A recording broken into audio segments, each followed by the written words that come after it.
Hello, welcome back, Soy Boy Nation. Welcome back, Twitch. Oh my goodness, that is really loud. Welcome back, YouTube. If you're watching this on YouTube, I'm gonna start a party.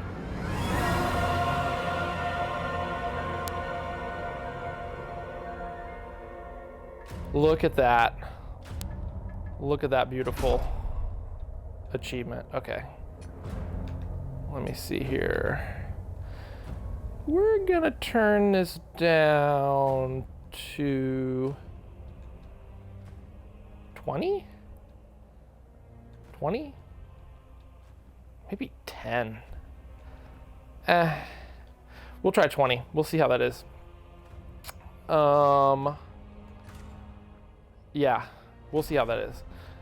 I'm gonna sign in on my channel's thing like I always do on my phone.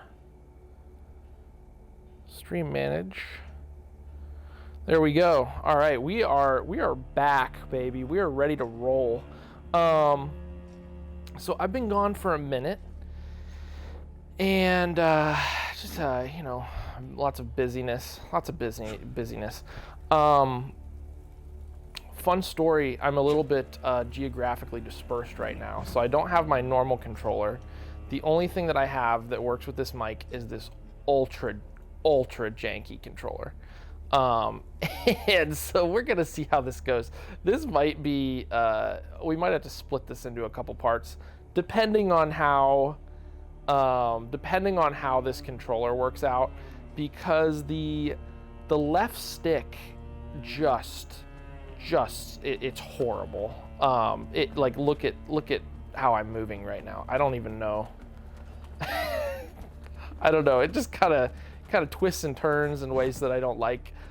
This controller suffers from stick drift, but cool story. I have other controllers, but with this with my current setup right now, the only kind of controller that will work with this mic is the kind that has the audio, the like little audio jack in the middle of the bottom of the controller, of course, right? So the really nice like Xbox brand ones won't work with this mic. It's amazing. I'm using like an old PowerA enhanced controller, which these controllers are like, I don't know, $15 or $20, and they're terrible. Normally I use a PowerA, I don't know, one of the higher end ones. It's like, I want to say like 60. I got it on sale for 60. But anyway, I don't have it right now. I have this horrible one. So we're going to see how this goes. But anyway, I wanted to make this video as like a build showcase for what I consider pretty much the strongest build in the game. And I'm actually going to change out the gear. I really just like how this looks. With this armor, but it's actually not. It's not the really the meta of what this build can be. So it's a ranged tank, which some of you who've seen my other videos probably know that this is basically my favorite kind of build in pretty much every game at this point. But and it's what I use to get all the achievements in this game fairly easily, to be honest, because some of these achievements are really brutal. But anyway, the basic idea here is where it's range tank. This crossbow is ridiculous. It's so strong. It melts everything. This shield is really important, kind of, because it gives us pretty good passive health regen with all those augment slots filled out with the little passive health gems. I don't know what the gems are called, but this sword is not part of the build. I actually use one of the little daggers instead, but I love this sword. It's what I used to use when I first started playing the game, and super good. But when I actually start the playthrough, I'm going to change out all the gear to make it meta, so you can see what it actually looks like. The twisted bolts are really all you need. I've tried all the other bolts, and this is pretty much the strongest one for the stats that we're using. And then, yeah, I like this armor, but like I said, I'm going to switch it out once I actually start playing. I haven't heard a lot of people talk about this pendant, especially for Dervla, especially for Dervla's crossbow. It's really good because like the only drawback, one of them for that crossbow, is that it takes forever to reload. So if you can just backstep really quick and reload, like I feel like your DPS is going to be better than if you use like like the Warrior's Claw, or there was another one that people were using as well. That's like a ranged damage pendant. I forget what it's called. I'm sure I'm gonna pass it.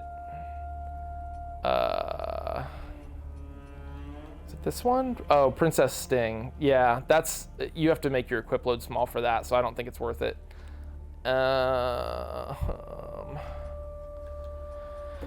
I don't know if I'm gonna find it. I'm gonna pass it at some point. It's the ranged damage pendant. But anyway, I think this is actually the best pendant, the one that I'm using. The inner serpent pendant, because it's just like, it just makes this crossbow so much more usable. And then of course 2 black feather ranger rings for that extra damage. I'm gonna actually slap on a few quick access items, but so this is the way that the build, like this is like the cool version of the build, where like we're taking style into account. I'm gonna show you what the actual like meta quote unquote looks like, because you're gonna be using 2 Jeffrey daggers with those ranged damage augments to just pump that DPS as high as it can go. And then you can actually, you can really just slap on the heaviest stuff once you've got the stats for it, which I've already got some of the heaviest stuff. But here's what it looks like when you're really making it meta. You're making it as good as it can be. And then I'll show the stats. Yeah, so you can see the stats on the left. You don't have to, this is like super endgame. I've played through this game like 6 times or something. And so you don't actually need all those stats that high. Just hit the soft caps for vitality, endurance, and then agility and strength. Because that crossbow, it scales with both agility and strength. So hit those soft caps and then you don't really have to worry about a whole lot else. As you can see, the lantern, the thing that really makes this work, I don't know how to I'll show this off, is the Lydia eyes. Like these things, dude, you can just keep shooting, and you're gonna regain that withered health in like basically as soon as it hits the target. So this is amazing. And then the secondary, 25% healing while in Umbral, that's whatever. I don't know. I just don't think there's any other secondary eye that is probably better than that. But that's not that. The main thing is the main socket effect.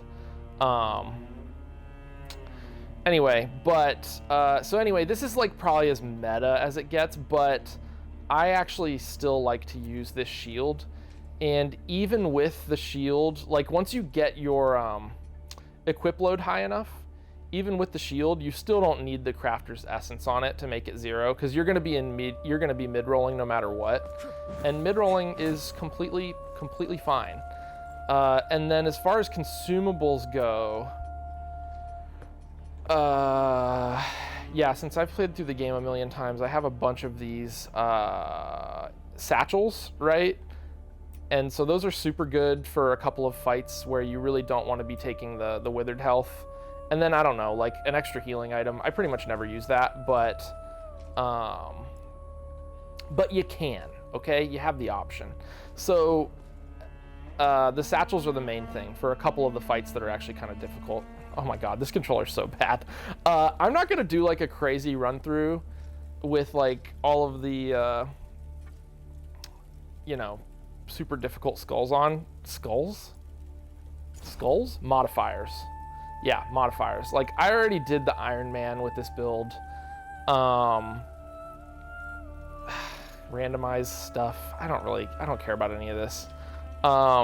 because there are achievements for Iron Man, enemy density, withered healing, and then vestige decay. But I mean, the truth is, for that kind, this build will get you through that kind of run, but you just have to be, you just have to take your time.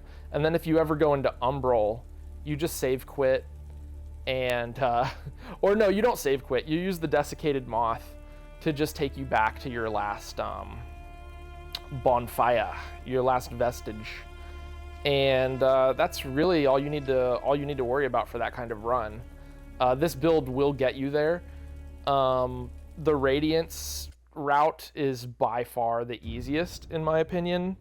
And you saw me get that epic all achievements achievement. Hopefully that came through on stream. That just popped. For some reason it's delayed. I don't know why. But yeah, we'll see how this goes. I haven't played this game in a minute, so I'm gonna be, and of course I have this incredibly janky controller, which I mentioned earlier. So we're gonna see how this goes. If it's so unplayable with this controller, then I might just cut the stream off and do the actual playthrough on a different stream.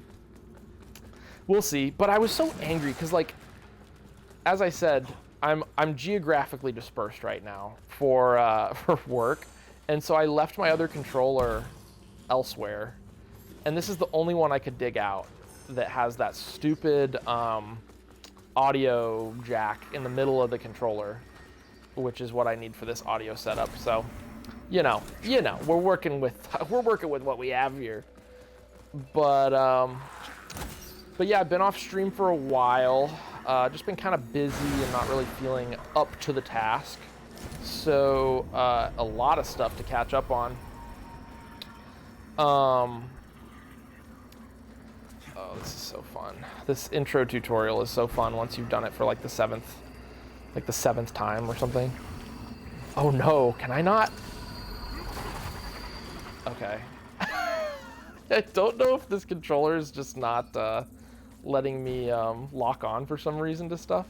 Also, since I played this game like a month ago or something, it looks like they made some changes. Oh, maybe you don't lock on anymore. That's actually really nice, because locking onto those things was a nightmare. Yeah, they've updated this since I last played it. I'm basically I'm speedrunning this. I don't care about any of the loot or anything, because dude, if you've 100%ed this game, you know that you need to get all the loot, like pretty much everything. And collecting the armor set, grinding out all the armor sets from all the enemies took forever. It took forever.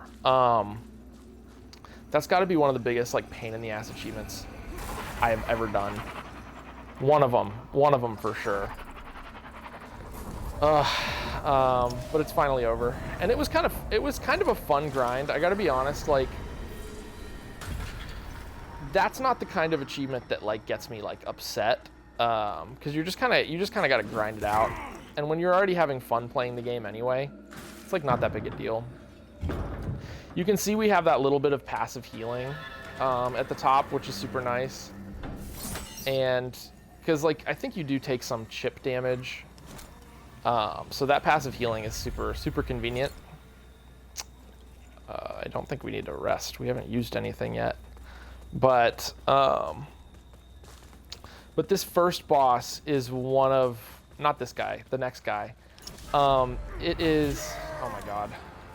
It's the other thing. I forget to switch to the crossbow sometimes, so you're going to see me do that. Oh, I'm completely forgetting to dodge. Yeah, I haven't played this game in a minute. You're gonna have to bear with me. But yeah, this fight is where the satchels. This is one of like the 2 fights in this game that's legitimately kind of hard. So the satchels actually come in super clutch here. You can probably buy them from a vendor, but like I said, I've played through the game like 6 times. You saw me start like New Game 7. Which I think is the hardest new game. I don't think it gets more difficult after that. So you're seeing the game in its hardest form outside of modifiers. I'm pretty sure through this playthrough.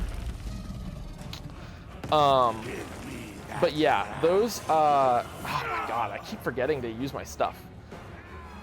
But yeah, you're gonna see me popping these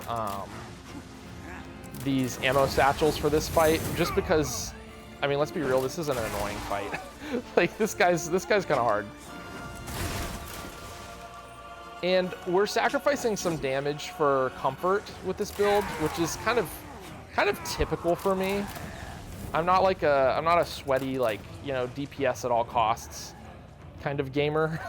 that's just not my style most of the time. I like comfy builds where I can just play the game and I don't have to worry about stuff. That's like the fun of Souls-likes for me, is like finding the comfort, you know, finding those things that make the game easier, or just like straight up easy. I can't remember. I think this is one of those Souls-likes where people were like, it's too hard, like initially. Like they just had, the enemy density was like so absurd. And so people were complaining, which I completely understand. But when you like figure out like what the crazy builds are, I feel like almost all games of this sort become fairly easy. Like, I mean, you can see, like, this is, I would say this guy's probably the hardest boss in the game, and I'm kind of wrecking him. And of course I am using consumables, which generally goes against my gaming philosophy. I don't like using consumables, but I'm not above it for fights like this, just because, like, he's got some BS moves. And you can see we really trivialize this fight here. Yeah, and then he does this bullshit here. But yeah, there you go. Pretty much the hardest fight in the game, handled without basically any any worries at all. This build is good. That's what I'm trying to say. But yeah, and I the other thing I don't like having to I'm gonna give you my thoughts about this game. Hopefully, since this new update, they fixed some of this stuff. It seems like they've already handled, this is fantastic, you don't have to lock onto these anymore, because that was so annoying, like trying to like switch between lock-on targets for that. But yeah, you're gonna hear some of my unfiltered opinions about this game. Let me see. Yeah, it doesn't really matter at this point. Oh, I'm just gonna pull one of these. I don't care. Is that enough? No, I need to dump a couple of these.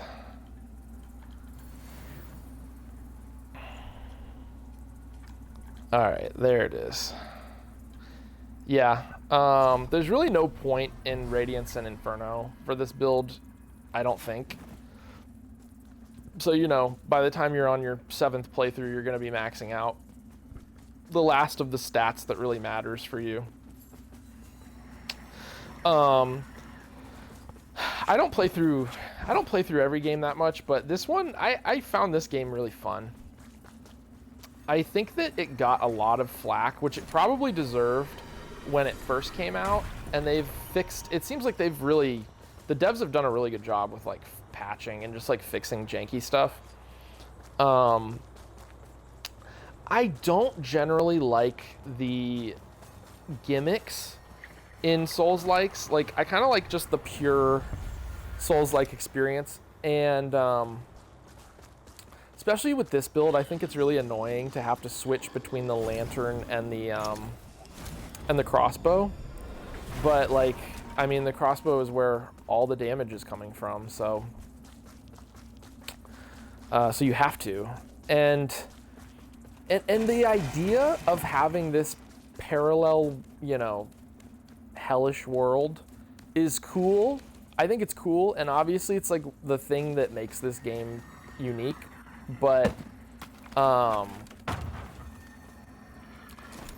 from an actual gameplay perspective, I think most of the time this world is annoying. I think having to switch between the two is annoying. That's my opinion.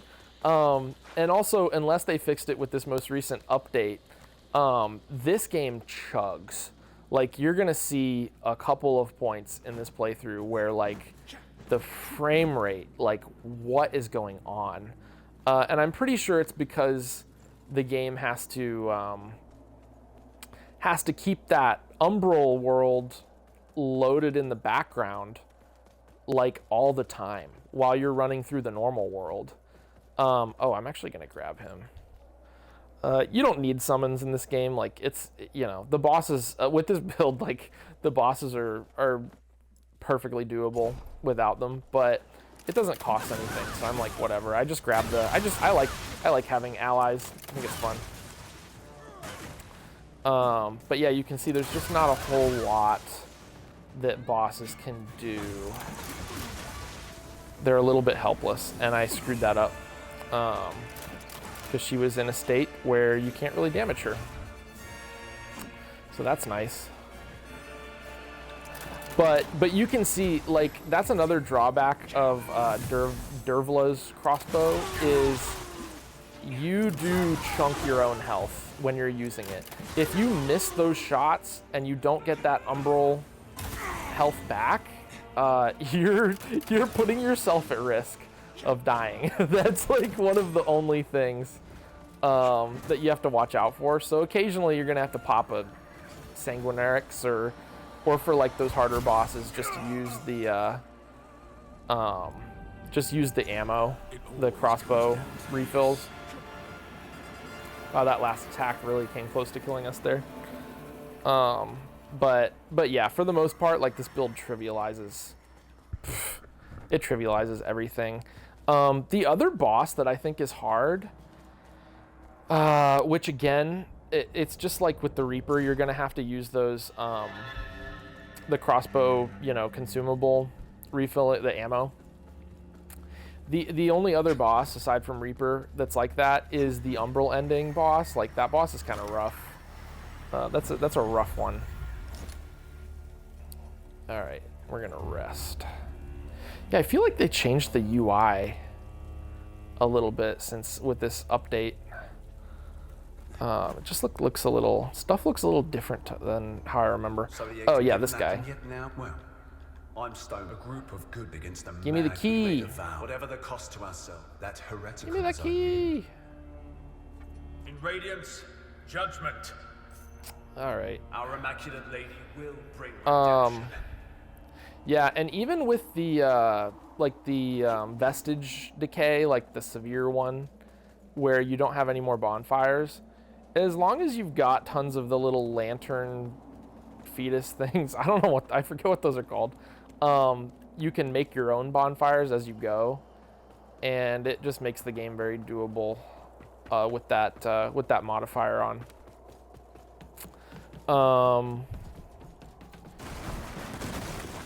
What else? What other tips and tricks do I have for this build? I don't really know. It's kind of self-explanatory. Like, I think when I was a wee lad, right, and I was like first getting into Souls games in like high school or whatever, I didn't know the stuff. I didn't know the stuff that makes these games easy, and I eventually figured out that strength tanks are like generally make these kind of games easier. Let me see if okay, yeah. I have to keep making sure I'm in a party, otherwise my audio gets really jacked up. Okay, this is the kind of part where this controller might screw me. Okay, there we go. Yeah, the left, like I said, the left stick is very precarious. So when we're doing like balancing, I don't like the platforming in this game already. And when we're doing like balancing, we might, there might be a couple deaths just from that because I'm trying to control this absurd stick drift. But other than that, I think this little controller from years ago will do the job. I don't think there's any like button sticking or anything. Oh, hello. But yeah, you can see like even with like we can tank hits pretty safely. Just straight up face tank. But having a shield is very nice, as we all know. But yeah, anyway, so I was a strength. I became like when I was an early Souls guy. I was a strength tank, you know, pretty much main, right? I was always strength tanking, and for most of the like mainline Souls games, I would say strength tank is like just one of the easiest ways to go. I probably should. Yeah, I'm stupid. Oh my god, what is this enemy right here? Yeah, sometimes it's worth it just to kill stuff that's gonna impede you. Forgot to dodge, lol. I hate these little umbral sections. Yeah, for most of the mainline Souls games, strength tanking is the way to go.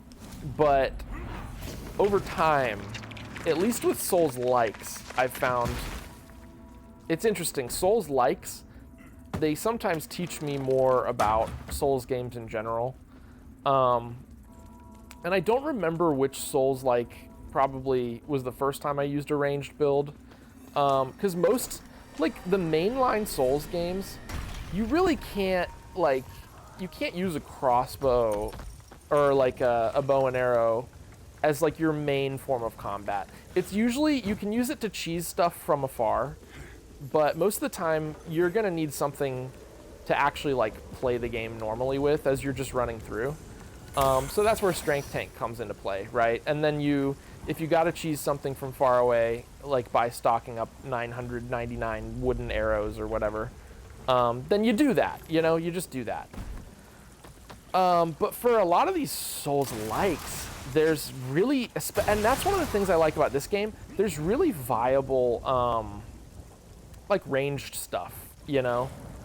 I mean, this build, I think this is pretty much, I think it's kind of the uncontested, like, best build. From everything that I've seen, I think there might be an Umbral Spells build where you can pretty much infinitely use Umbral Spells at the cost of health as well. So maybe that one kind of gives this a run for its money. I don't know. But I do think this is just like probably the easiest way to play this game. And so anyway, over time, I think I kind of went from the strength tank to more of ranged tank. Like, I think that's probably the best way to describe how my my gaming style has evolved over time. Okay, I am gonna put down this ladder just in case we fall off here. I don't think we will, but we might. You can see how I'm just like just bobbing around like left and right. Oh my god. That guy scared me. There we go. There we go. I'll rest, because why not? Yeah, anyway, killing stuff from afar is almost always the easiest way to play this kind of game when you can get away with it. So like, if you can't use like a bow or whatever infinitely, hopefully there's some kind of ranged damage thing that you can use pretty much infinitely in these kinds of games, because that's typically, I find, the best kind of build. But if you can't, you know, you can still play the game that way, but you need to have some kind of, typically you need to have some kind of melee option.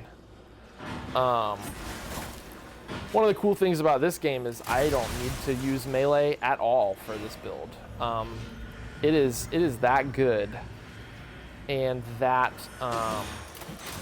sustainable, reliable. I don't know. You can pretty much infinitely just use this, and you normally don't even need consumables for it. But you know how I feel about them consumables. I generally like to save my stuff. I don't like builds that completely rely on consumables. Cause like, you know, ain't nobody got time for that. I like to just be able to run through.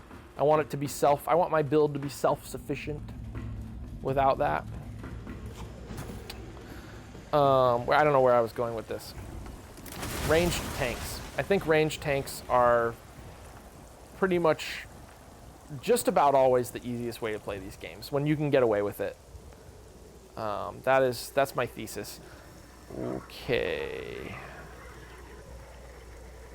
All right.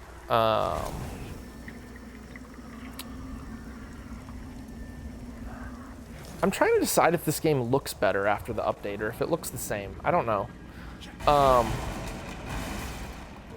I hate the little umbral parts where you have to go into umbral or like use the lantern to get around. I just don't like it. I think it's unnecessary. I don't like stuff like that takes away, in my opinion, takes away from like the gameplay loop, like the central loop of you know, gimmicky stuff. I just generally don't like gimmicky stuff.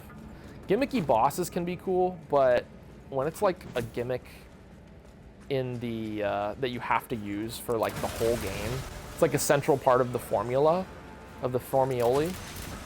I hate that. I don't like it. I don't know why. Like, I get it. Like, you want to make your Souls-like stand out somehow from your average Souls-like, but I don't think this is the way, man. I don't think this is the way. Actually, I don't even know if I need to kill his. Oh, yes, I do. Look how quickly he is reviving that health, or recovering that health. He's healing so fast. Where is it? It's over here. This is so dumb. Yeah, like, look at this. Why was that necessary for me to fight this boss? I don't like that, you know? I don't think it... Ah, no! Okay, we interrupted it. That's like his one attack where he can actually hit us, and he does pretty good damage with it, too.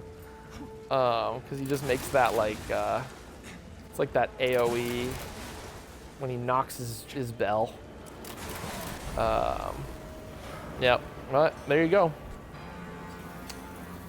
Another boss down. I had a lot of thoughts about this game. And other Souls-likes as we just go through this kind of monotonous playthrough. I mean, you pretty much get the idea of the build, but I like doing like a full playthrough. Gives me a chance to kind of catch you guys up on what's going on in my life. But I mean, you at this point you get how the build works. You could log off right now. Don't do that. Obviously, watch the video, but you know how this works, and it's not going to deviate significantly for the rest of the game. You're just seeing the Radiance playthrough at this point with a really easy build, with a really chill ass build. But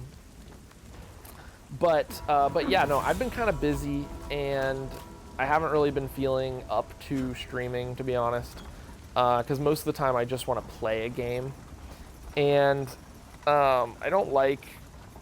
Maybe I'll get to the point where I play games that I've never played before on stream.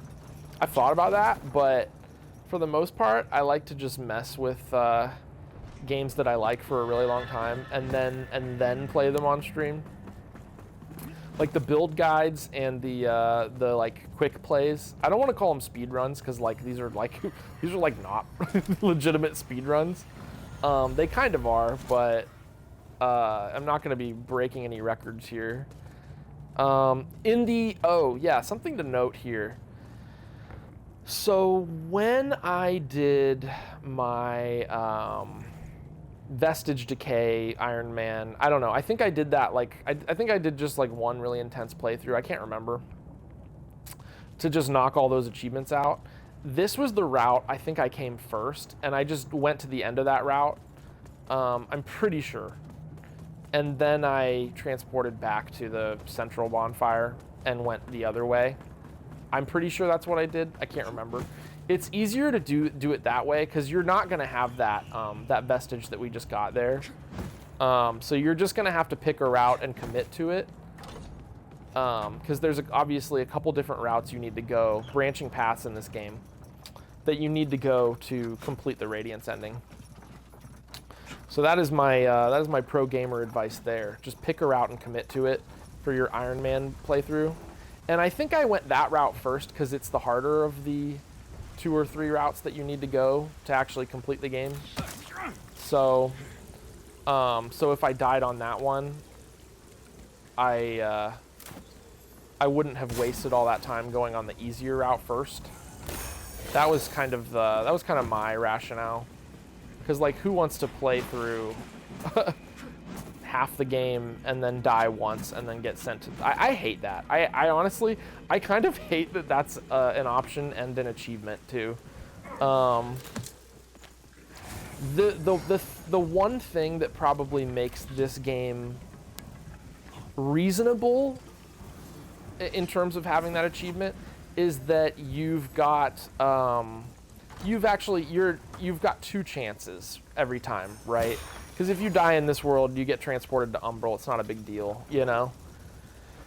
But for like a normal Souls-like or Souls game playthrough, oh my god, having an Iron Man thing, it just sounds miserable, you know? Where you can only die once, and then I don't know, I hate that. In Master Chief Collection, I did the lasso runs on all of them. I maxed out. I'm so proud of it. That's like my proudest gamer achievement. I maxed out the MCC achievements. There's like 700 of them. Oh my god, look at that. I hate those guys. And the lasso achievements were probably... Look at that guy. What a fucking idiot. They were probably the hardest because I cheesed the multiplayer achievements. Don't tell anybody, but I did. With a couple of friends. Ratjar actually helped me out a lot with that. And he's my most regular on this stream by far. But yeah, those lasso achievements were brutal. But the thing that made that doable was that when you die, you just save quit. And then as long as you save quit in time, you will just go back to... You're still getting checkpoints, right?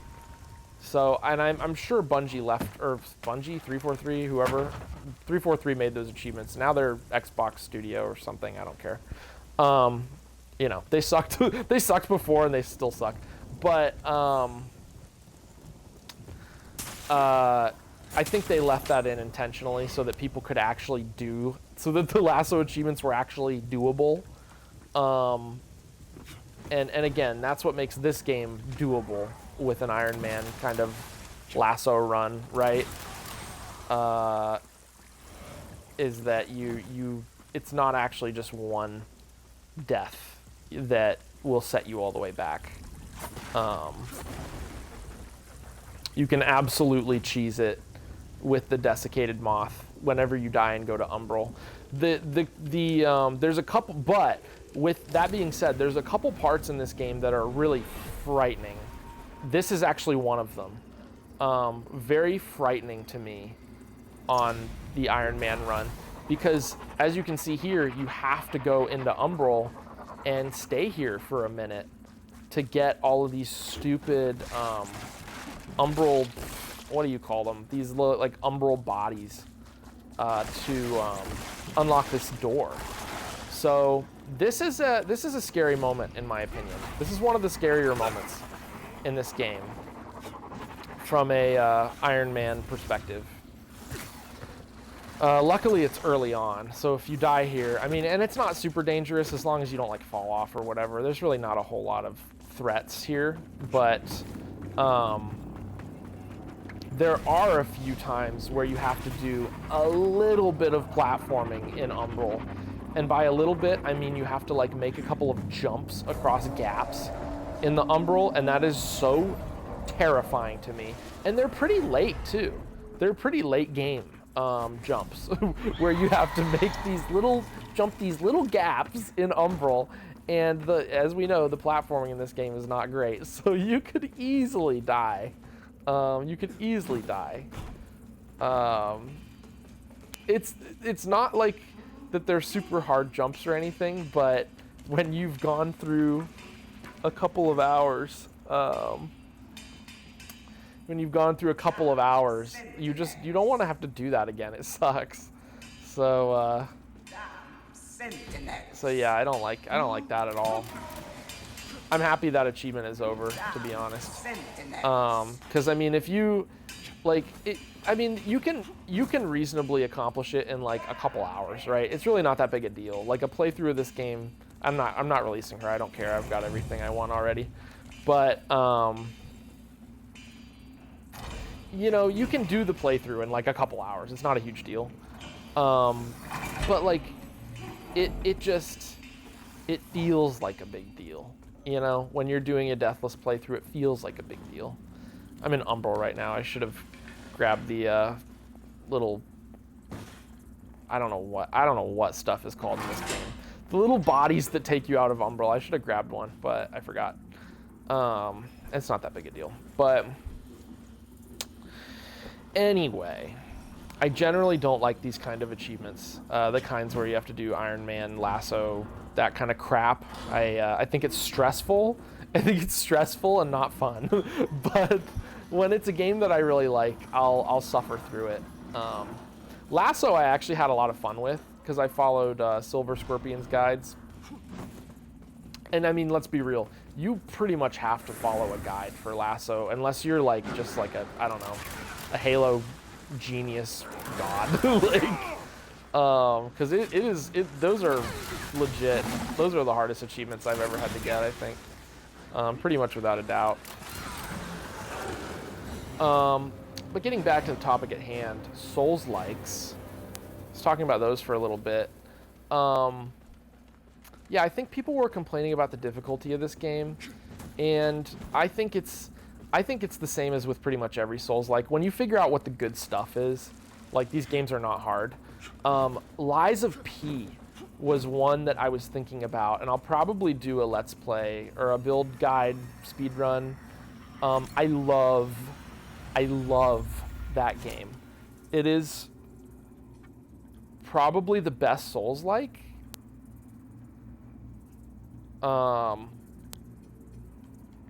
It is probably, without a doubt, the best Souls-like. And I tell you why. It's just so... It's tight, man. I think the gameplay in this game, after they've done... The devs have worked on it, done the job, the patches and whatnot. I think this game is pretty tight, gameplay-wise. Relatively tight. Especially for a Souls-like. But Lies of P, man... I mean, I think it's... Maybe this is controversial. I think it's, like, as good as a real Souls game. I think it's legitimately... I think it's that good. I love Lies of P. And I'm a complete hypocrite about Game Pass. I'm back on Game Pass. Because of Avowed. If you've listened to my previous... I think it was during a Halo Let's Play. I don't know. Probably a few other times. I've talked about Game Pass and my thoughts about Game Pass.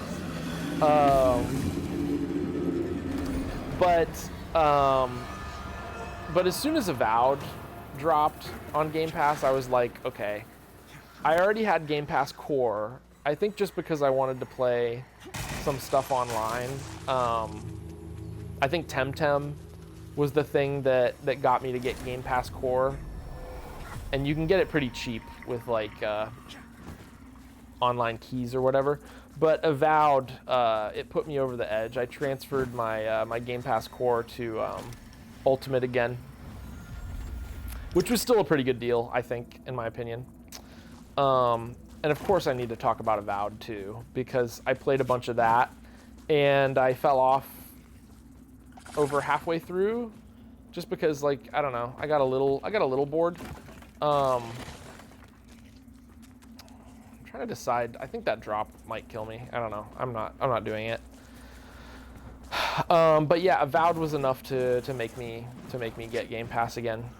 Another game that people have complained a lot about. Oh yeah, no, first off, going back to Lies of P. People, I don't think I've ever heard people complain as much about the difficulty of a Souls-like. I'm pretty sure people thought Lies of P was, like, too hard. Dude. Okay, first off, get good, casuals. I'm sorry, but get good. If you are a Souls player, if you're a Souls veteran, which, let's be real, you probably are. If you're playing Lies of P, you've probably played Dark Souls. I'm willing to bet. Like, can you really not figure out what the good stuff is in Lies of P? I don't know. I thought it was pretty straightforward. That being said, I use a very specific build, which now that I'm thinking more about it, I would actually love to show that off on stream. I probably will. Once this is out of the way, I get this playthrough done and I watch it and see what I think of it. Because I like watching my own streams. But like, I thought it was fairly easy to find like a really good build. I think I've got like the best build in that game. Maybe not now, but at the time, and maybe even still now actually, because I don't think there's any like ultra game breaking stuff in Lies of P. It's pretty tight. I think this build in this game is pretty game breaking. Like, I think this is probably too good, quote unquote too good. I like it when there's broken builds in games. I think it's fun. But I don't necessarily think that my build in Lies of P is that busted. It's really good. Like, don't get me wrong, it's really good. I'm actually gonna go get out of Umbral. This fight is easy that's coming up. I just don't like being an Umbral. Yeah, this is like a very easy fight. But yeah, anyway, so I'll probably do a build showcase and playthrough of Lies of P. I know it's like way too late for that. Like, I'm sure everything's probably already been said about Lies of P.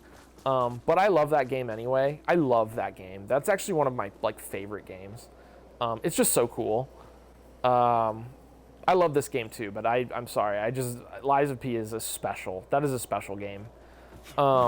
And I'll do a build showcase at some point and a playthrough, because it's totally worth it. That game rocks. Like, if you haven't played Lies of P and you're playing this game that I'm playing right now, like, go play Lies of P. Like, that game freaking rocks. Like, that is about as good as it gets for a Souls-like, man. Other Souls-likes that I think I've probably mentioned before that maybe I'll do on stream. Freaking Code Vein is great. Like, if you like anime, like, Code Vein rocks. And of course there's plenty of culture in that one too, which is always appreciated. But the Surge 1 and 2 are excellent. Those are excellent Souls-likes. Maybe second only to Lies of P in terms of Souls-likes, if I'm being honest right now. And then you've got this game and Code Vein, you know, that probably come after in terms of quality. Still great Souls-likes, obviously, but I don't think quite to that level. Whatever the danger, we walk the Thank you, Pieta.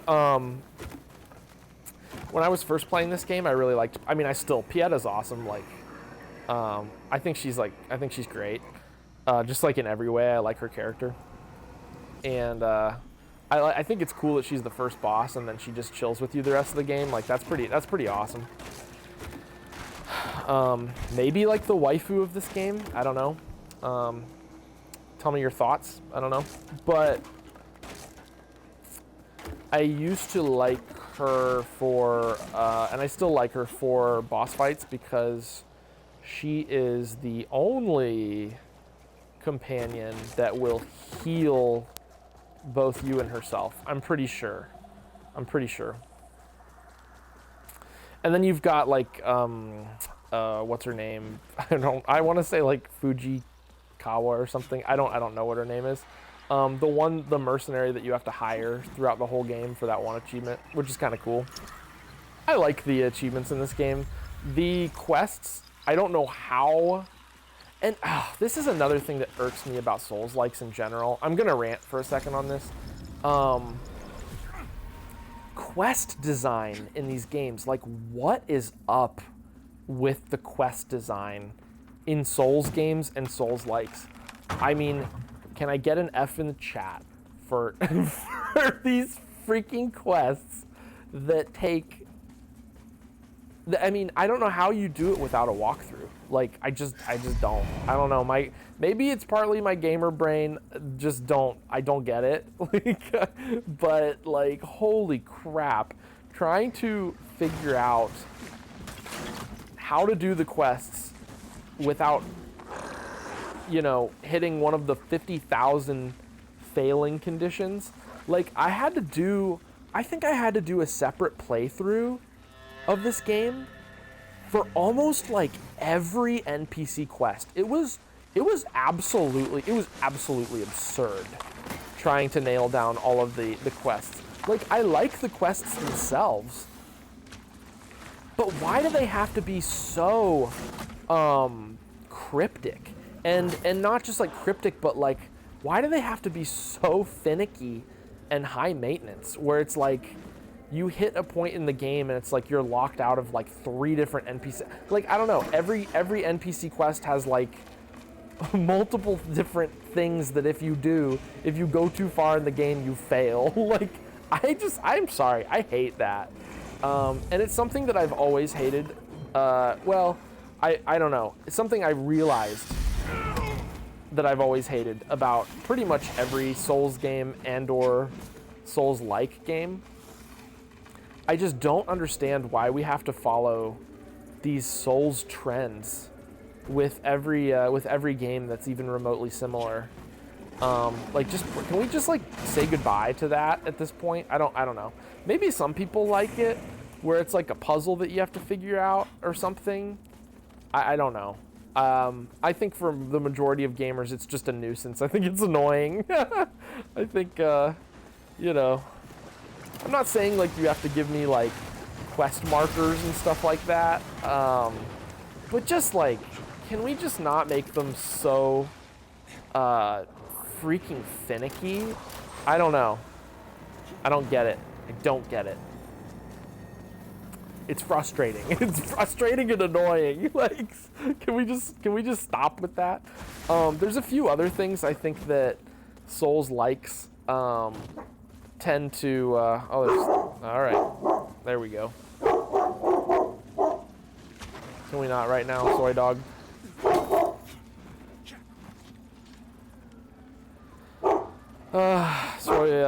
Okay. My guy.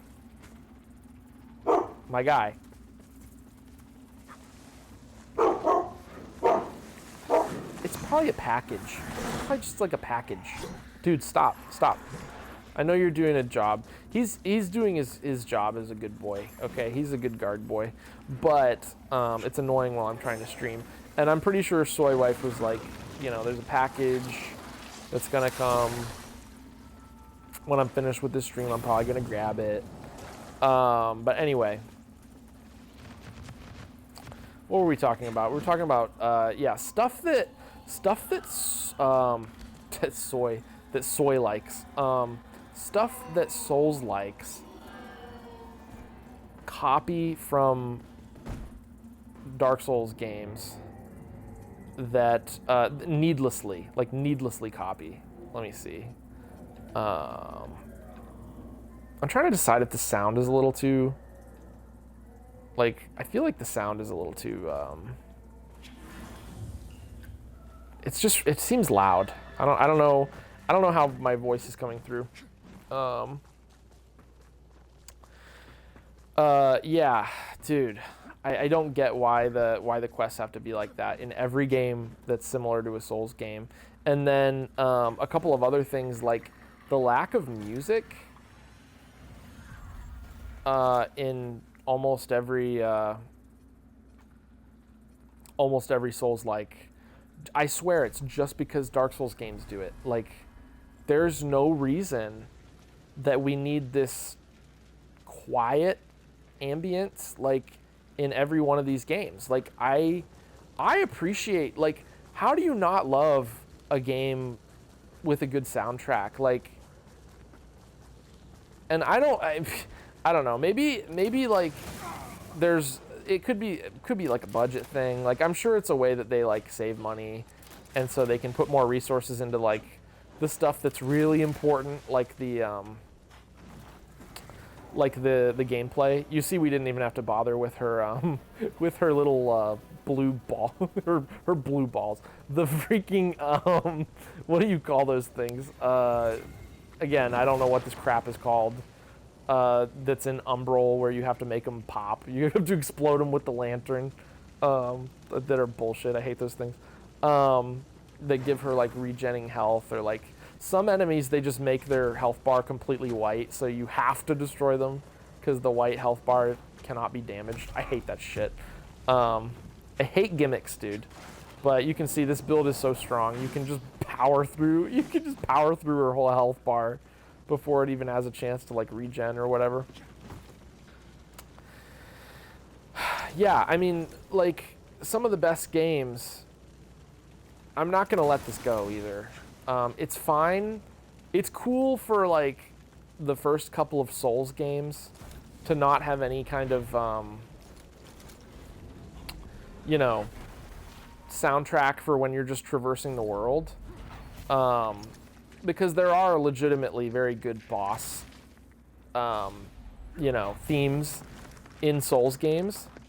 Most Souls-likes, their music is not up to snuff in any regard. Like, I don't know that the music in this game is particularly good at any point. Maybe a few tracks here and there. I don't know. It's nothing like that I've ever found like particularly remarkable in this game or just about any other Souls-like. Lies of P has some good tunes. It does. And as I was saying, like, how do you not appreciate when a game is able to do that, to get those really powerful musical, you know, those tracks, those like moments that make you think, that make you feel things. The ones that come to mind for me are like Elder Scrolls games, like, dude, Halo. Those are, I don't know. The music is like a standout. It's like one of the things that makes those games great. And I understand, like, not every game has to have the same qualities that like make it remarkable. But it just seems like it's accepted practice in Souls-likes, like every Souls-like. It's almost like it's expected that it's just gonna have like almost no music. I hate that. Like, dude, wouldn't it be cool if we had some Souls-likes that had like awesome soundtracks throughout most of the game, and they had like coherent narratives, right? Like more traditional, like mixing the classic Souls weirdness, like the stuff that makes Souls games special, with more like traditional stuff that we like from games. Like towns. Like, why does every... I'm totally ranting about this, but I realize I actually have a lot of thoughts about this, because like, why don't... It's like we have a central hub with a couple of people that we meet throughout the game. almost every Souls-like is like a grimdark, like desolate, kind of shitty world, like where it's like, why would you want to live there? It's horrible. And then the only interaction with NPCs we have is by meeting them out in the wild, and then they'll usually come back to a hub, like a hub area, that's usually pretty small. Like, why can't we have like full on Witcher 3 kind of, or like Skyrim towns and cities in Souls-likes? You know what I'm saying? Maybe there's a couple of Souls-likes out there that I'm like missing that have this kind of stuff, but I feel like none of the mainstream, like none of the big ones, try to do that, and I don't understand why. Like, make a Souls-like that has solid gameplay, but also like a solid soundtrack with big like towns and cities and quests that aren't cryptic as hell. This is one of those moments, by the way, where you saw that frame rate just completely get destroyed by the stupid Umbral world, I'm sure, for some reason. I don't know why. It's always like the same few spots in this game that just chug.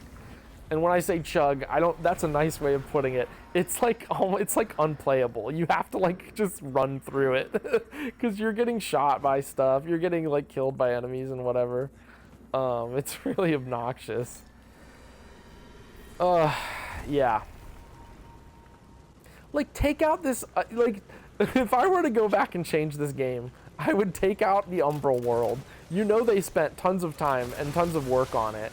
And it's cool in some ways, like I appreciate the commitment to the bit, but like, dude, it's so finicky. Like, when I feel like fairly early on when they play tested, they should have realized like, okay, this Umbral world is like, it's just not really working. Like, it's screwing up the frame rate. It's like screwing up the performance of the game, and it's finicky, and like, I mean, I don't know. There's some subjectivity on whether you think it's fun or not, but I don't think it's fun. I think if I were to make, I'm not like, you know, easy for me to say as like an armchair game designer, right?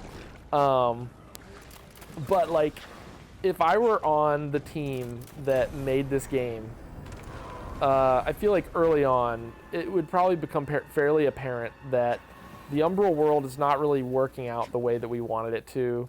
It has a lot of problems. Like, maybe we should just scrap that. And how about we reinvest all those resources that we could have put into the Umbral world into like a soundtrack, or maybe like a city or something. I don't know. Like, I don't know if I'm like alone on this opinion, if this is a hot take, or I'm like the minority here, but like, I just don't like the Umbral world, man. I don't like it, and I don't like the dogmatic adherence to Souls tropes. That's what I don't like. Okay, I feel like we could put a little more critical thinking into this and realize that just because Dark Souls did it doesn't mean that we have to do it the same way. And I think that's also why games get called like rip-offs, you know, of Dark Souls games, because they just like, in my opinion, they just kind of blindly follow the formula, and then if they feel like they want to mix it up, they add some weird gimmicks like the Umbral world. Sometimes gimmicks really pay off though, and I would even say they go past the point of feeling gimmicky, and they actually feel like a well thought out part of the gameplay loop. I've never really thought of that before. The difference between what you would say is a gimmick and like a core part of the game that makes sense. I think when we say gimmick, I think it has a negative connotation. I don't think it's always bad, but when it's ever present and it's distracting from the main experience, I think that's bad. Anyway, but some things that I think are kind of gimmicky in Souls-likes, I think sometimes they work, and there's a few really good examples. The Surge has this, like, the way that you collect armor in that game is by severing like limbs and stuff from certain kinds of enemies. And when I tell you, it is really fun. It is like really fun. And it's a cool way to get loot as well. That was like a really interesting idea that almost feels like it borrows from like Dead Space or something. And it's fun, like in the process of collecting the armor too, when you're like focusing on like certain limbs or whatever to get like the left arm, the right arm, you know, left leg, right leg, chest, and then like helmet. Like all the different parts of the armor set, you have to like sever those limbs, right? And that was like, I don't know how I felt about it at first, but as I went along playing those games, I just had like so much fun with that. And I thought that was really, really good on the Surge's part. So it's not to say like, you know, big deviations, because that was a pretty big deviation from a typical Souls game, right? It's not to say that it's always bad. And in some cases, like, it's good, and I wish more devs would be comfortable deviating, you know, from the Souls tropes. This guy is about to, okay, there we go. I can't believe I made it through that without getting thrown into the Umbral world.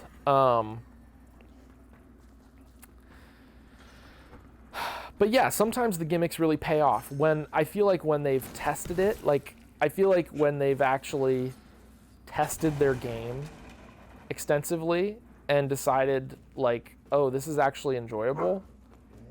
This is probably going to be fun for the majority of players. Very different than the Umbral world, where I don't think it's fun. Like, I think it sucks. Oh, I am in the Umbral. How'd that happen? These Reapers really suck too. Of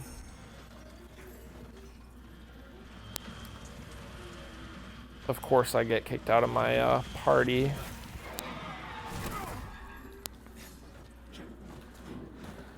I have to check that stupid party thing every so often, just to make sure it didn't kick me out. And of course it did kick me out.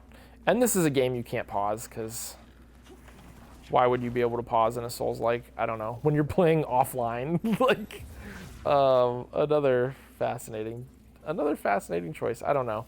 Maybe that might be kind of a big ask. But Borderlands, now that I think of it, I was just playing Borderlands, and you can pause that game while you're not playing with other people. What is happening? Well, how am I stuck on these? Oh, I see. I'm going the wrong way. You can see I can still use this little dagger, and it does pretty good damage to just knock people out of my way.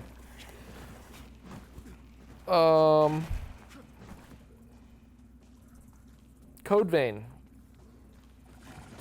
Gimmick in that game, if you can even call it a gimmick, it's more of like a build,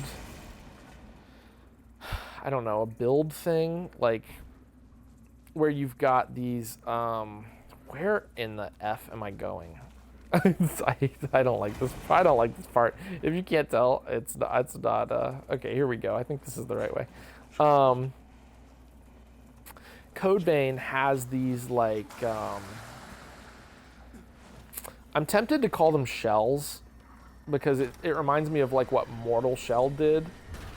And Mortal Shell, I think, is a very mid, like super low budget, you know, it's fine. It's like an okay Souls-like, far from my favorite. I wish it was a little more, I wish we could get like a more complete version of that game. But Code Vein kind of did a similar thing that game did with like the shells.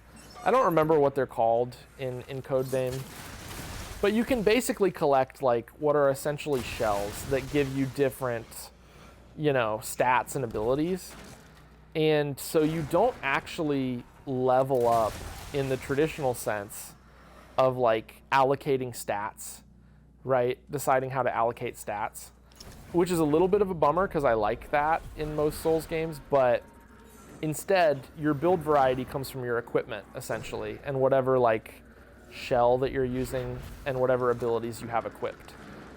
It's cool. It was a really cool idea that I think actually, for the most part, worked out really well in that game. And I would almost say is kind of a gimmick of that game, but it works. It like makes perfect sense in the context of that game. So there's like very good ways to deviate from the Souls formula, you know? And I think that's where this game stumbles. I think that it deviates in a bad way for the most part. But it's still a really, really fun game that obviously I've played the crap out of. And the armor, man, like, I know that this armor that I'm wearing, like this headpiece looks absolutely ridiculous that I'm wearing right now. The only reason I'm wearing it is because it's got like the highest physical stats, defense. But generally the armor in this game is freaking awesome looking. And I think that Dark Souls, I think it struggles sometimes with how the armor looks. Like, you've got really, really cool armor sets in those games, don't get me wrong. But actually, this might just be more of an issue with Elden Ring. I felt like the armor looked kind of stupid in that game. Like, I don't know, most of it anyway. When the tankiest armor is the bull goat, is that what it's called? The bull goat armor? I don't know. Maybe, and that, you know, that, I'm sure it was probably intentional. FromSoft was like, if you want to be the biggest boy, you're gonna have to look really dumb, like, because you know I'm always trying to be the biggest guy. I like to be tanky as hell, but when that's your like tank armor compared to like Havel's armor, what used to be the tank armor, which Havel's armor was dope, in my not so humble opinion. Yeah, no, I think that's a failure. I don't think it's funny FromSoft that you have to be the bull goat to be the biggest tank. I don't like that. All my gripes, they eventually come back to Elden Ring. I'm sorry. Can't help it. All right, Skin Stealer.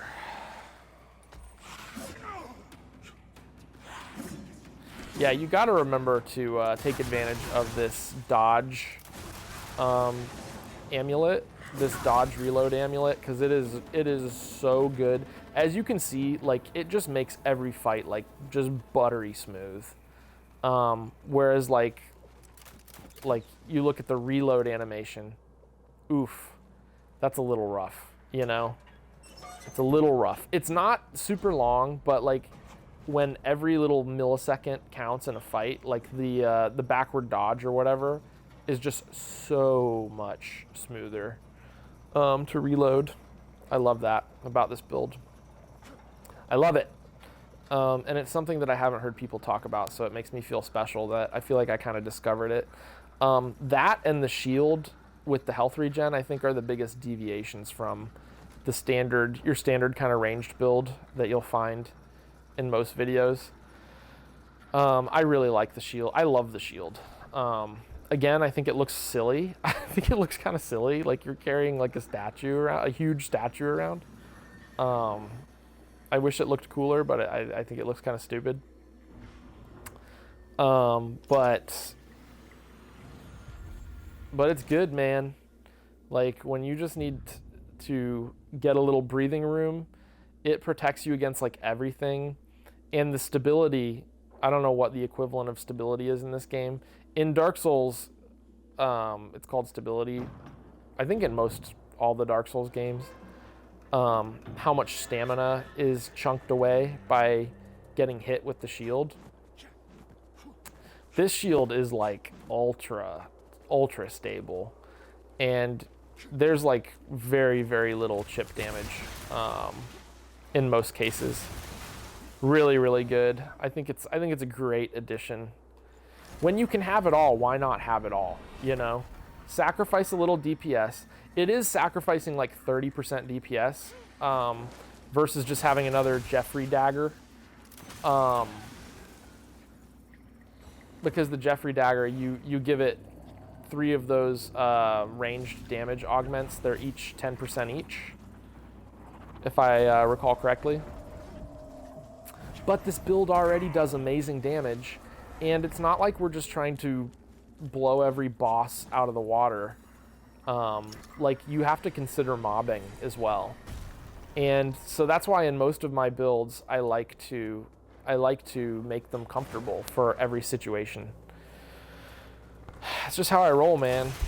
Because I mean, like, look, it's incredible for mobbing. Like, you've seen how it does for bossing. It does it all, man. It does it all.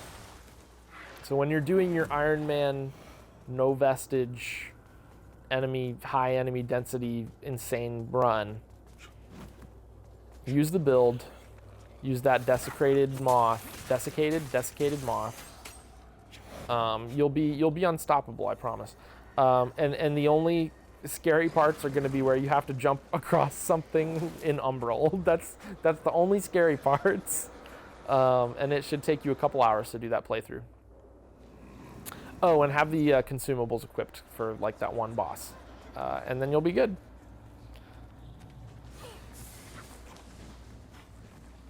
So anyway, getting back to the topic at hand.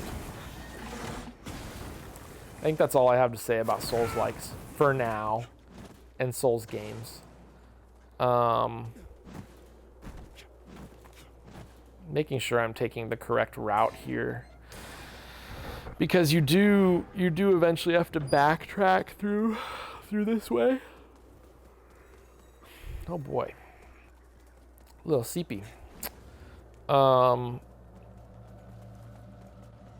you do need to take this route. Oh my god. Oh yeah, and do the Radiance playthrough. That's the only other piece of advice, I think. Because it's easy. It's the easiest way. Doing Umbral for that playthrough would just be absurd. Like, I can't even imagine. Oh my god, look at it chug. Oh, thank you. Dude, that is so bad. Their update did not fix those parts of the game. Holy crap. Yeah, doing an Umbral playthrough for those achievements, those like hardcore achievements, like I can't even imagine. An Umbral playthrough by itself is already like a massive pain in the ass, like to make sure that you're meeting all the requirements for it. So yeah, like don't even consider doing that. The Inferno ending is not too bad, but you do have to backtrack to all of the beacons. Which, again, that's a pain in the ass. Like, why would you do that? Just do the Radiance ending. You just touch all the beacons as soon as you beat the bosses. You get the extra boss at the end that's, like, a complete joke. Where, you'll see in, like, an hour or two. Where the dude just makes the guys that shoot fire, and you're just killing the guy's ads. A deer. It's a complete joke. Like, it's one of the easiest bosses in the game, and it's like and it's just ads. It's like not even a real boss, so no need to worry about that. Holy hell. Wow. I wonder if any of this is because I'm playing on the Series S as well. If the Series S is just a little suckier. Yeah, you need to get the Fief key here. I think I'll probably save the Fief for the... whatever, let's just do the Fief. It's probably one of my least favorite areas, so I like to get it out of the way. The windmill. It's at the windmill. What were we talking about? Oh, look at that, I'm naked. There we go. Fun stuff. Oh yeah, the Xbox might be partly because I'm on Series S. I wonder if that's partly why I have some of the streaming problems that I have. I don't know. Surprising how well this controller is holding up, if I'm being perfectly honest. It's I did not know if I was going to be able to do this playthrough, and I was so pissed. I was like, I've been like looking forward to streaming for a little bit now, and And I left my good controller at my other place where I'm living, and I had to dig this little crappy one out, and I was like wondering if it would even, I was wondering if, I was trying all the controllers I have, and this is the only one, at least I found this one, and I was like, I was really concerned that this would be completely unplayable, but the stick drift is not too bad especially when you're like using the stick for pretty much the whole game anyway. So wherever it's drifting, it's not like the end of the world. Oh my god. Except when that happened. I don't know what just happened. That was horrible. That was so funny. As soon as I start mentioning how this controller is not causing me problems, it decided to make me jump in the same direction 10 times. Can I blow this stupid thing up? Good God. This is exactly the kind of gimmicky crap that I was talking about that I hate in this game. This boss is very underwhelming, and the only thing that makes him difficult is what I just showed you, which is blowing up the little blue ball thing. It's so dumb. It's such a dumb mechanic. I hate stuff like that, man.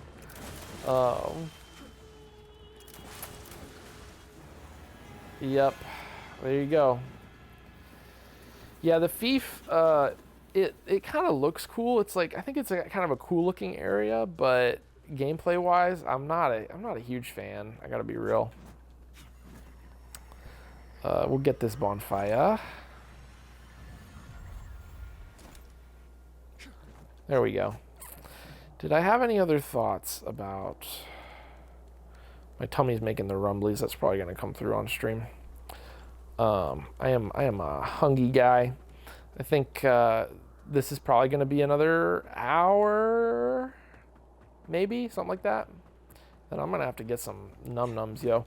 I had some coffee and a smoothie today.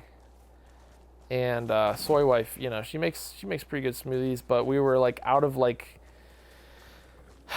we were like out of milk almost completely, so we had to make it more of a fruit smoothie and use juice, and it was all right. Like, it was just really pulpy.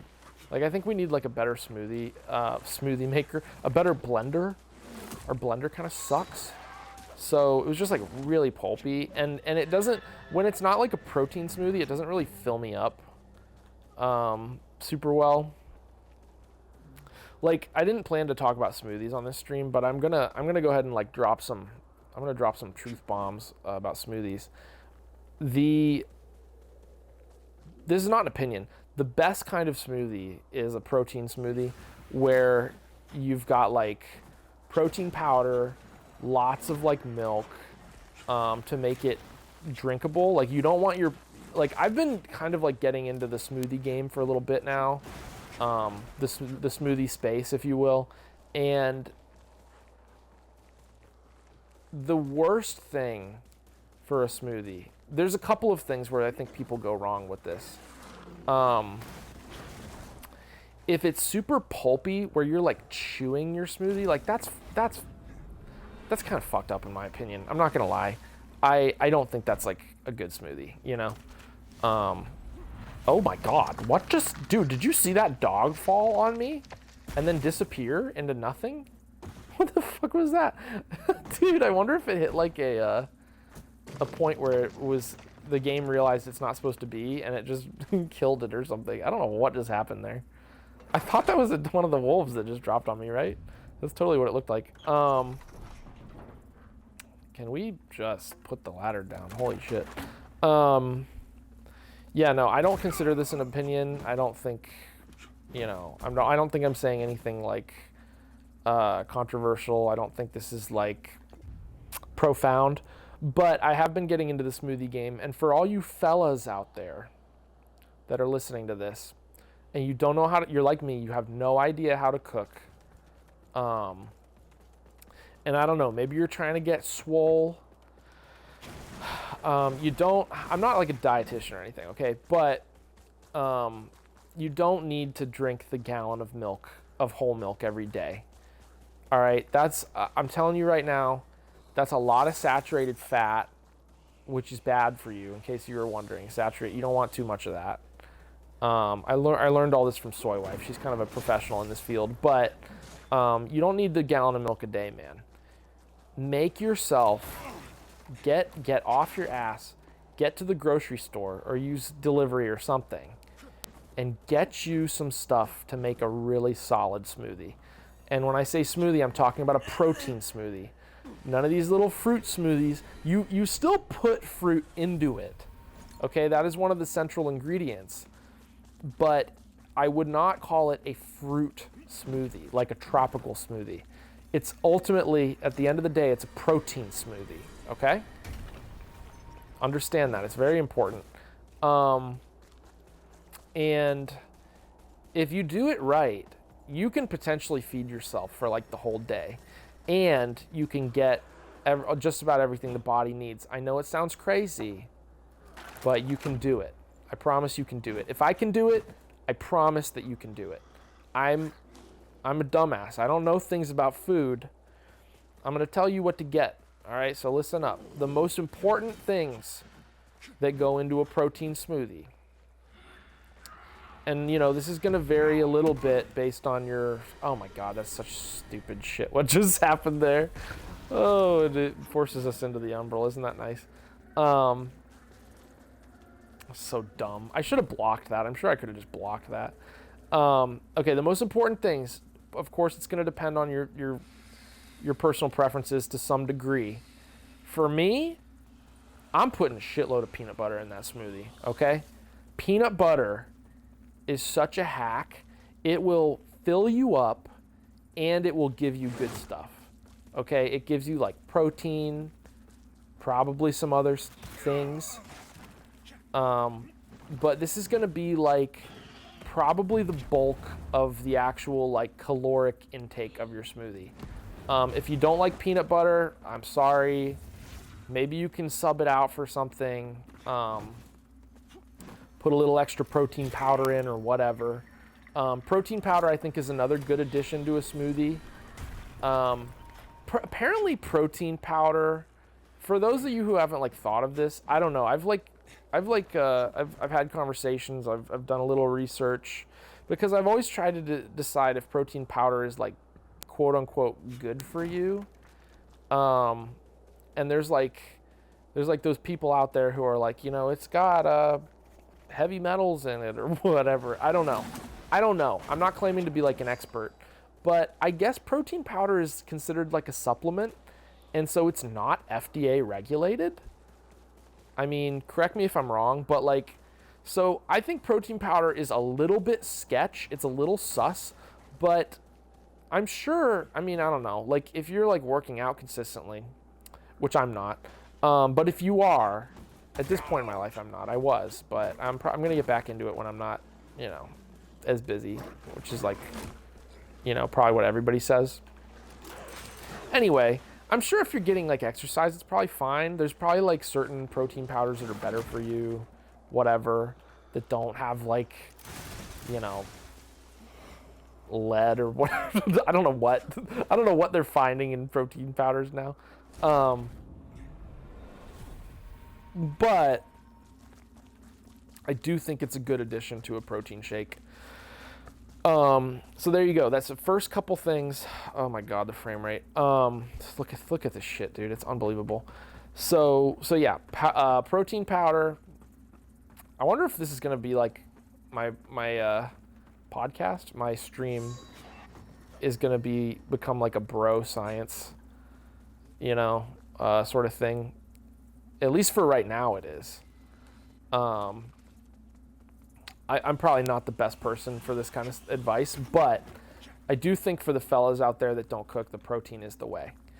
You get yourself some peanut butter, one of those big old tubs of it, great value. I don't know, you know, whatever.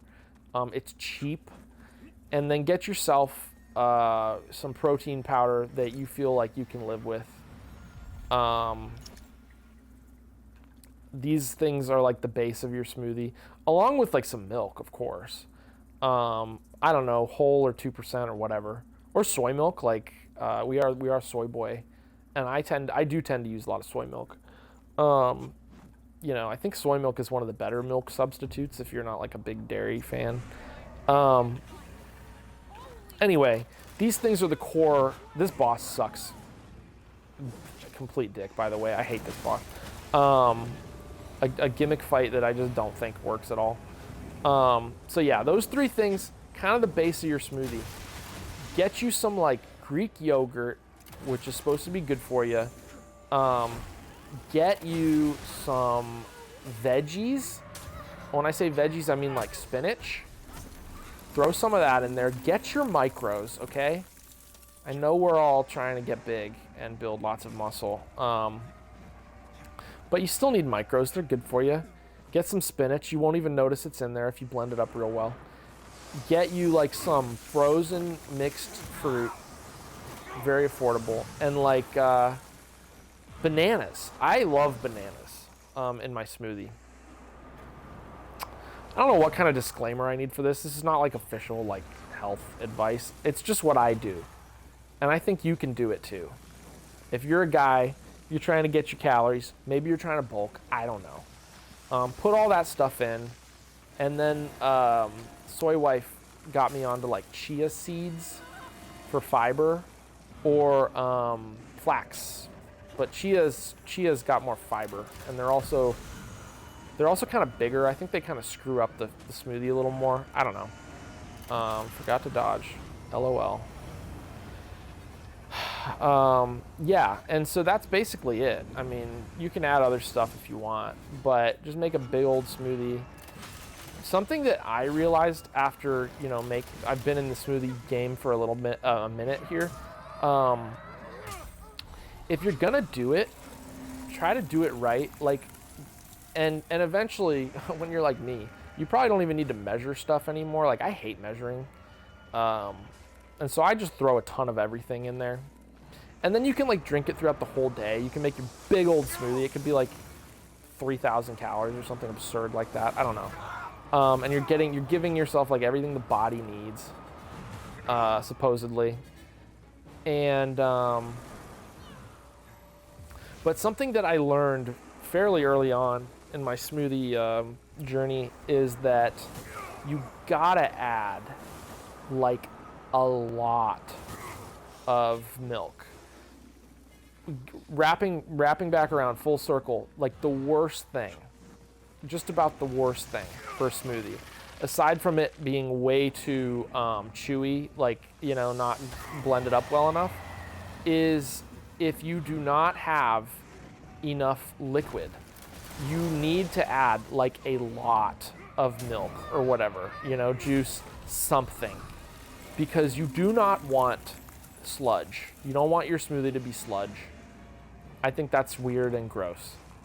I'm a big texture guy. Texture is important to me. Just don't do it, okay? Do it right.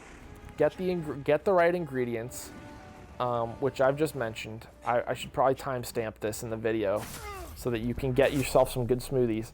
And then, you know, teach a man to fish. Am I right? You feed him for a lifetime. Teach a man to make a smoothie. Because I know it's you fellas out there. You don't know how to cook. I don't know how to cook. It's fine. You don't need to be self-conscious. Of course, cooking is probably going to impress the ladies, but they'll probably appreciate a man who can make a good smoothie. I don't know. I don't know what women like. Don't listen to me on that. But for you, you know, maybe you're lifting, trying to get big. You're trying to feed yourself. Most of you are probably living alone. I don't know. You know, you're out of mommy and daddy's place. You got to fend for yourself now. We all go through it. At one point or another. Get yourself a smoothie recipe that you can live with, and just do it. Am I right? Am I right, fellas? Let me use something. Yeah. I'm going to use this because I don't feel like running back. I'm like super lazy with these kind of runs. I just, you know, I take every shortcut I can get my hands on, my little mitts on. Okay. So we've got, oh wow, look at that. Whatever. We've got one path left. I'm gonna go ahead and crack. I should say one path with a couple of, oh my god, I'm wandering. My stick drift takes over when I go into that menu. One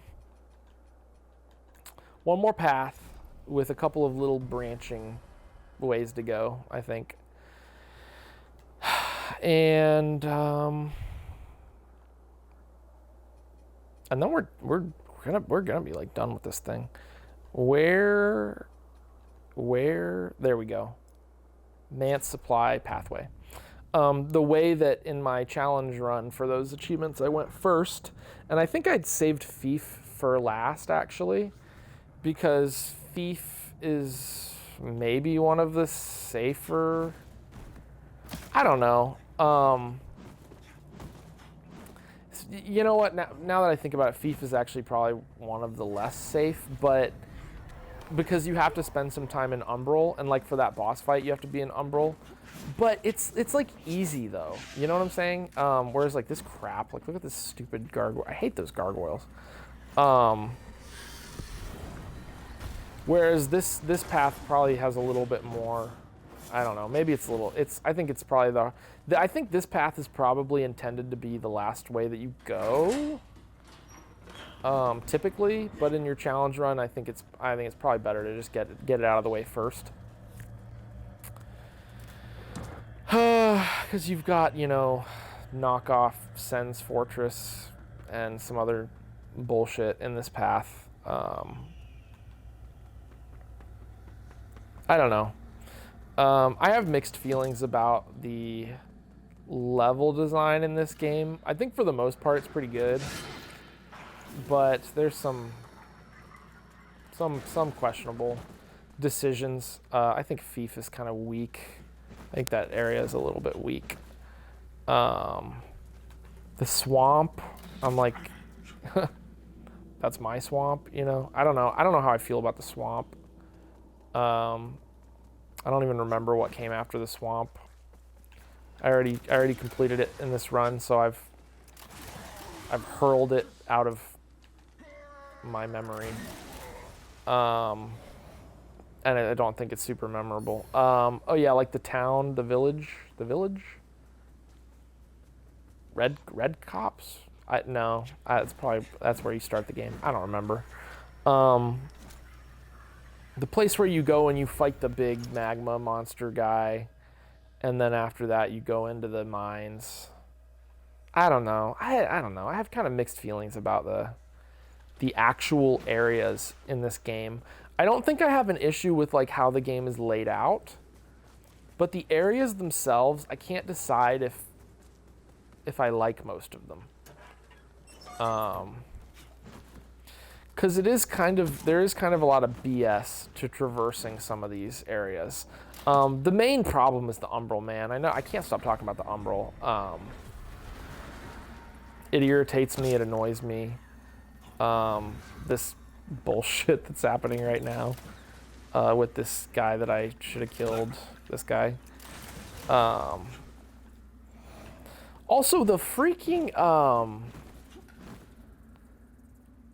the mimics in this game, I actually think they're probably fine, but they just freaking destroy you. If you accidentally pick up a mimic, it like basically one-shots you. They're brutal in this game, but they have a very good tell. I like that they have like tails, like those the tails like wiggle around. The reason I'm thinking about it is because I just passed one that I have conditioned myself to completely ignore. Not that I'm picking up stuff anyway, but on this run, but yeah, they are so brutal. I kind of hate them. I like their tell, but I don't like that they just completely wreck you. And I guess in normal Souls games they do the same thing, but I don't know. I don't know. I guess I don't feel that strongly about them. Makes you slow down and kind of think. If you're just running around grabbing everything, that's where you get in trouble with these mimics. For the most part, though, if you're being smart, taking your time, they're like not a big deal. Oh my god. Like this little roundabout that I just went, like why is that part of the level design? I don't know, man. I question some of that. Some of those little things, they almost feel like little chores that you have to do to get around these levels. I have no issue with like the shortcuts, like making shortcuts for yourself later, like that ladder right there. But it just seems like there's a little bit of busy work involved with navigating these spaces. I'm coming up on a horrible, watch this is so bad. This is like the worst one in the game, by the way. One of them. That's one of the worst ones. Luckily I dodged through it very quickly, but dude, the frame rate there, and you have dudes in close quarters trying to murder you. So bad, dude. That is so bad. All right. And like, why is there a door here? You know, if you don't need a key and you don't need to wrap around to get to it, like, why are there these two doors here? I don't fully understand. It just seems like it's made to slow you. Maybe it's just made to slow you down, I guess. I don't know. Some questionable, seemingly just kind of needless little nitpicks, nitpicky sort of things.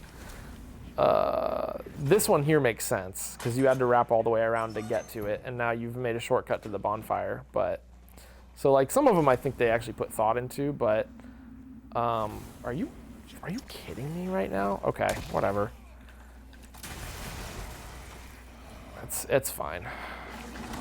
When you're fine, but you're actually not fine. Okay. Oh my god. We're really clogging this this very small hallway, aren't we? Yeah, I remember when this game first dropped, the enemy density, everybody was complaining about that, because it was just so obnoxious.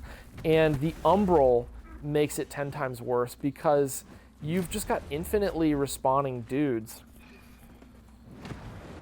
for no reason. Like, something I think actually is kind of cool about the Umbral is that you've got that eye in the top right corner, and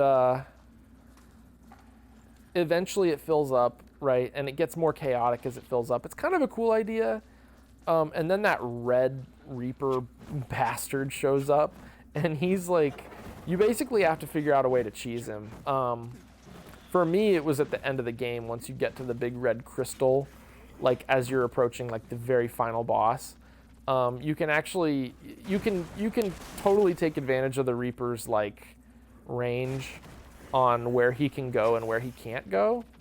And so I ended up just cheesing the absolute shit out of him. When I was at a point where he couldn't, oh my god!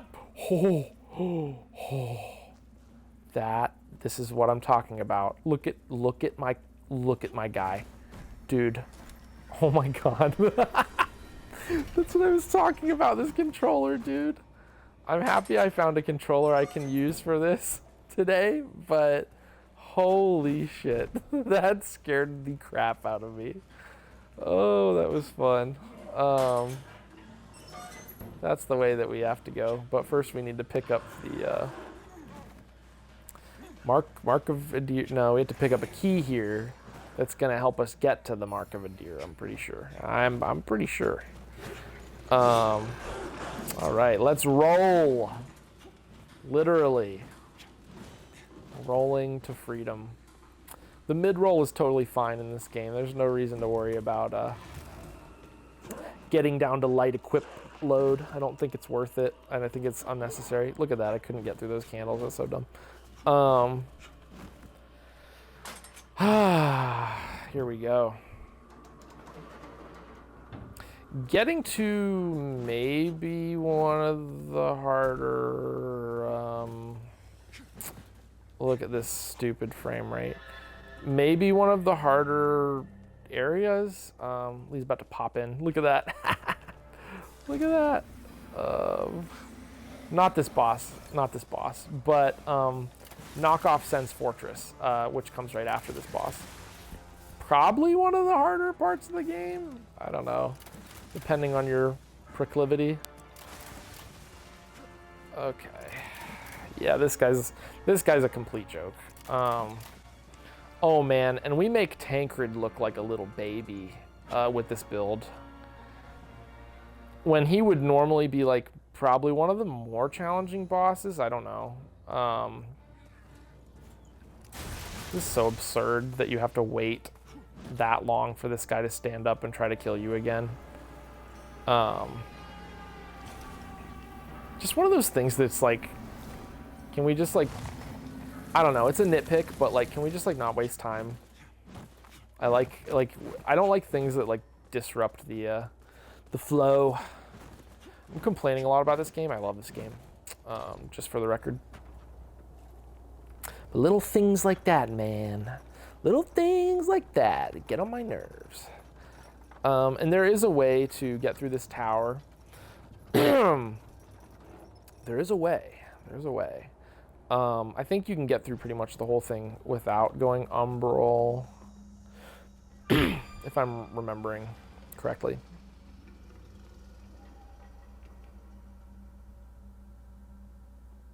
So the first thing is this. Yes, look at that. Absolutely textbook. Absolutely textbook.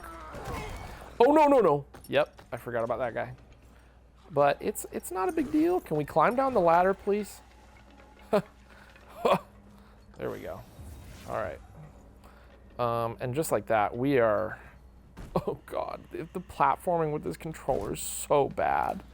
Platforming in this game already not great, but with this janky controller...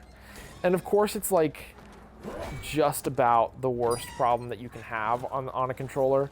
Stick drift for the movement stick. Like, brother, when you're trying to make it across these little walkways and stuff. Oh, it's a pain.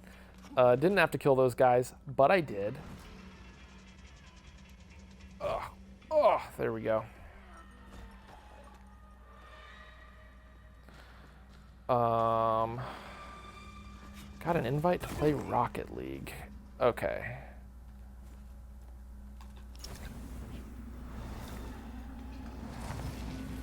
There we go.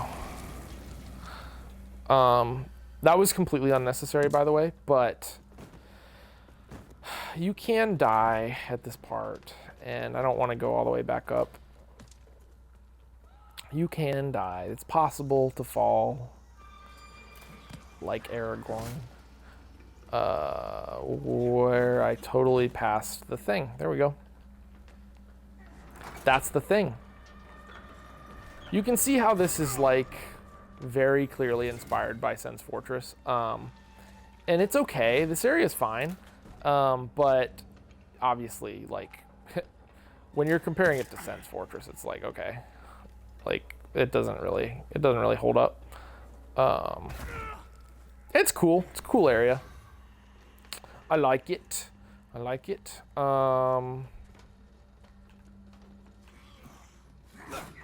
gotta be real, dude. I don't really care about this guy. I'm just trying to get this lever, you know what I'm saying?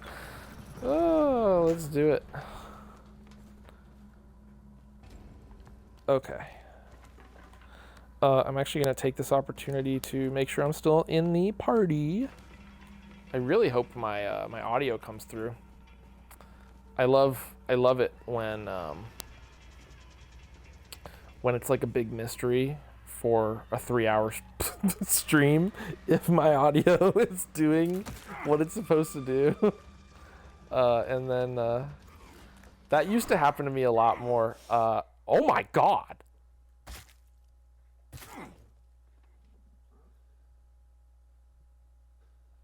Dude.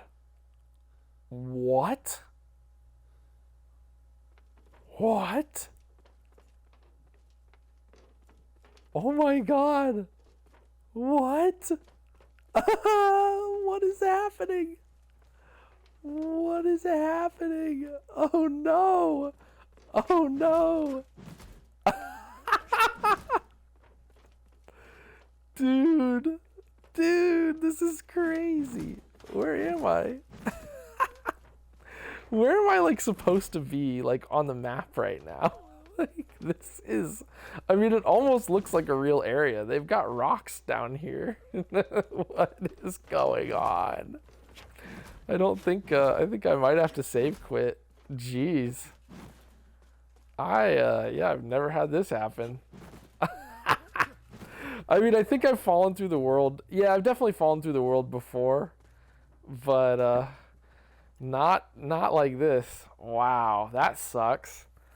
I might have to use a moth if it doesn't figure out the geometry when I load back in. That is, that's crazy.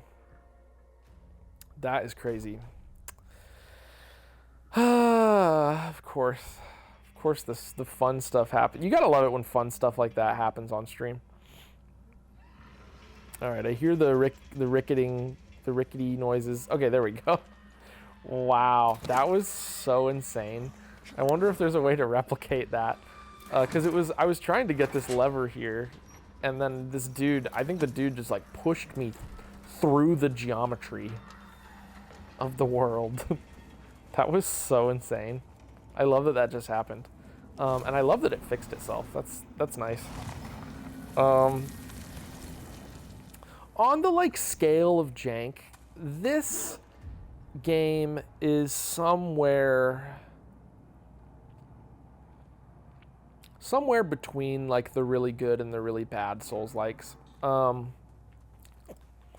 trying to think, like Mortal Shell, that, if I'm remembering correctly, that game was like really bad about janky stuff.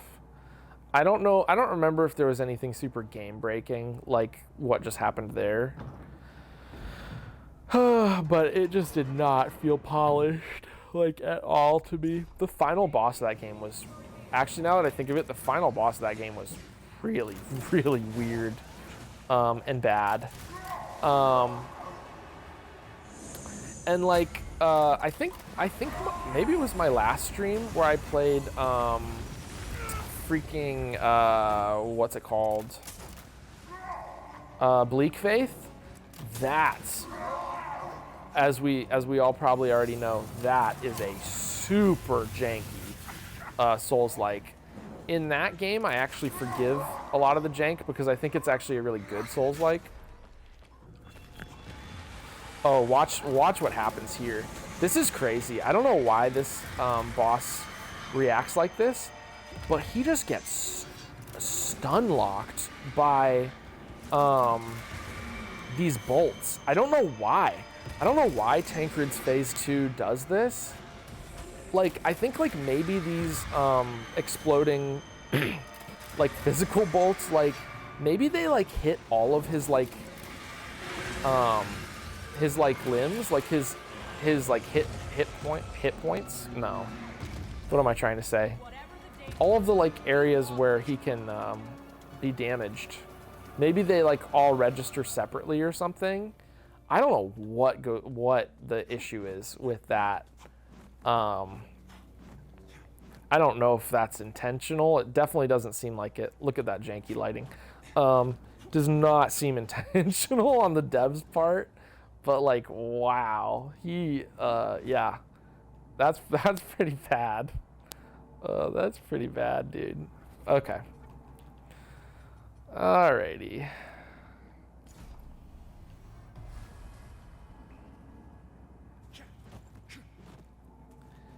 So, now that we have this area out of the way, what we need to do, we got to go purify the beacon upstairs. And then we are pretty much locked in for the final stretch before we get to the final stretch, if you know what I'm saying. I don't mean yoga stretch. I mean, like, you know what I mean. Uh-oh. Somebody's home. Hey, soy wife. Oh, and soy kitten, yes. Big stretch. What? Yeah, we can do something, but I gotta finish this. I got like, I know Chad, I've been saying this for a while, but I think I maybe got like an hour left. Maybe not quite. Yeah, I know. Yeah, we could do something fun. The rest. Yeah, go ahead and do that. The rest of this stretch is not bad, but the final stretch of the game, I think it's a little bit annoying. It's like a little long. I don't know. This is usually the point in the playthrough where I get like a little tuckered, where I feel like, okay, no, it's fine. But anyway, like, yeah, I usually feel like a little bit tuckered, and I'm like, okay, can we get to the end already? But I mean, that's also because I played the game, 7 times or whatever. Okay. But yeah, no. I'm trying to think of what I actually had a lot of stuff to talk to you guys about. Just because of like the massive, like, temporal gap between this stream and my last stream. I got a lot of stuff that I've been. Wow, guys, that guy, he likes his job. Okay, there we go.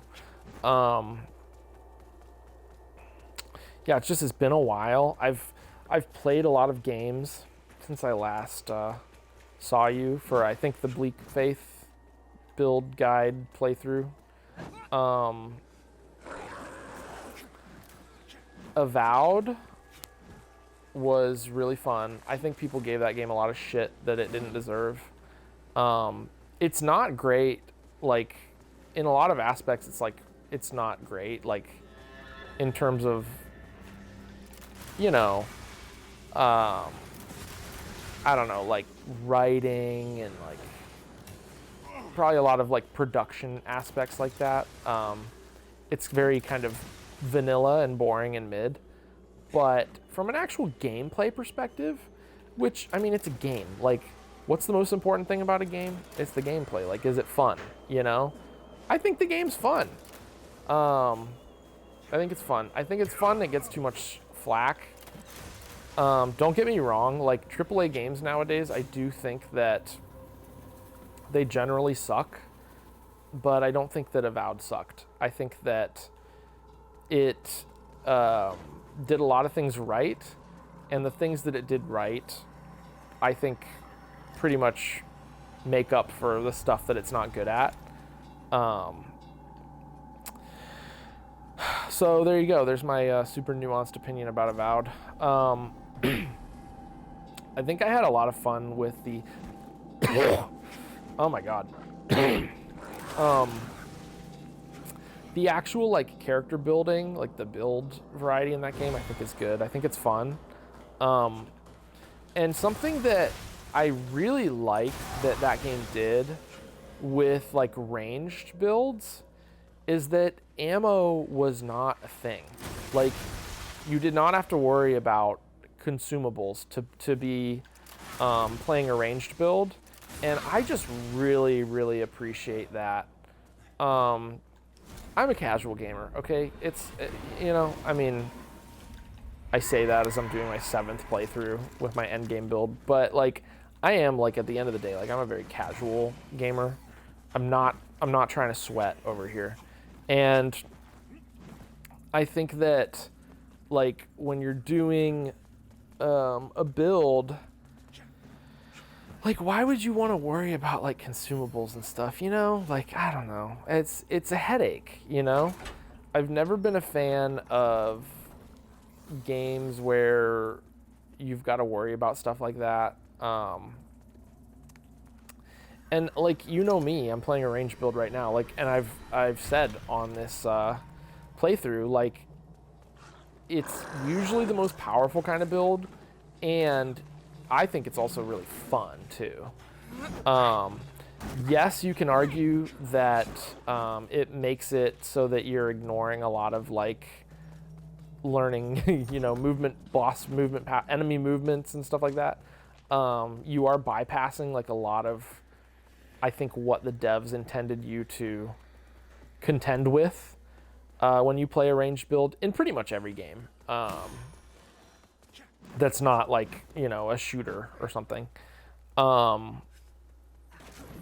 So like for Avowed, like there's like, I don't know, parry mechanics and stuff like that. I mean, who's got time?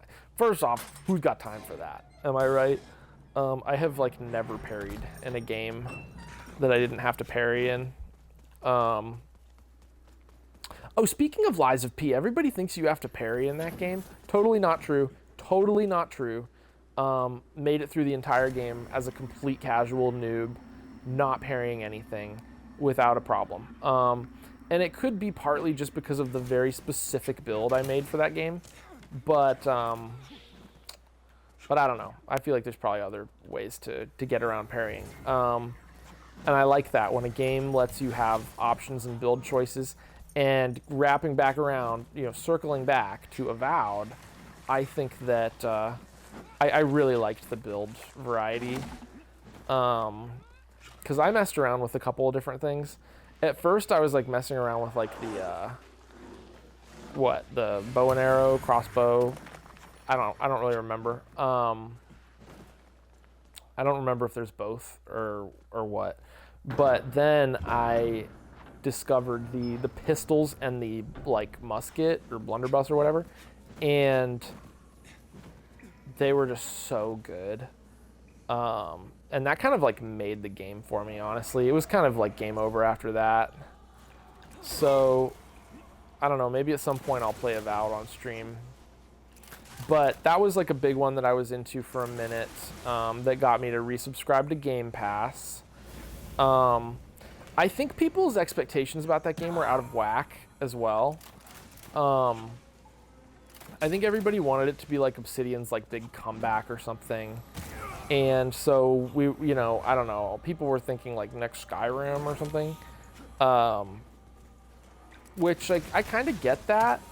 And if you have your expectations that high, I totally understand why you would be like really pissed, you know, like that you're getting like that Avowed is what it is, right? Because no, it's not Skyrim 2. And in a lot of ways, it's jank. Not jank. It's unpolished, half-baked, maybe. The writing is really, really vanilla and mid and boring. I think a lot of the characters are too. You know, so I get that. The limitations on what you can do, like you can't kill friendly NPCs, stuff like that, like that make it not so much of an RPG and more of like just an kind of an action game.